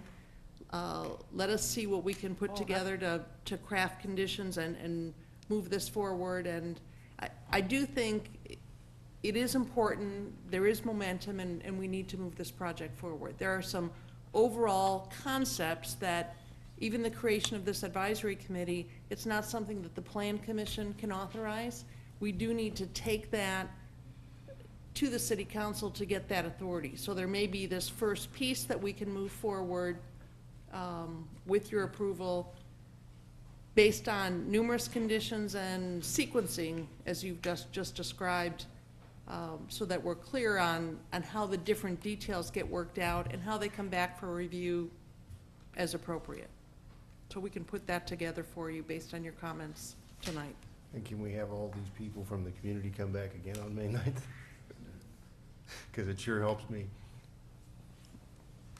We will do Whatever. our regular public notice, yes. Yeah. Okay. Can we go home? Need a motion. You have to ask for. I need a motion. comment on Can I have a motion to go home? You have to ask for public comment on non-agenda items. Yeah. I do Oh, have a yeah. que- Well, no, but no, we just have to have a motion I do for have a question, continuation. Mr. Chairman. What- Sure. So, are we going to have a master plan submitted, a draft master plan submitted for the next meeting? That's my expectation. Well, let's try. I agree. Let's try it. I mean, No. if we, the worst we can do is fail, okay, and not get there, but. I'm not opposed to that, Right, Mr. but Chairman. we'll try to give Mr. McAfee what he desires. No promises, though. Thank you. But I'll do my best. I'll do my best. Do I have a motion for continuation? You have non-agenda items. But no, motion for, do we need a motion? We need a motion for continuation. Yes, please. Of I'll make this. a motion to continue the petition for Special use permit. special use permit until the May 9th meeting. Second? I'll second. All in favor? Aye. Opposed? Aye. Okay. Thank you. Thank you. I guess, the last item on the agenda is public testimony on non-agenda items.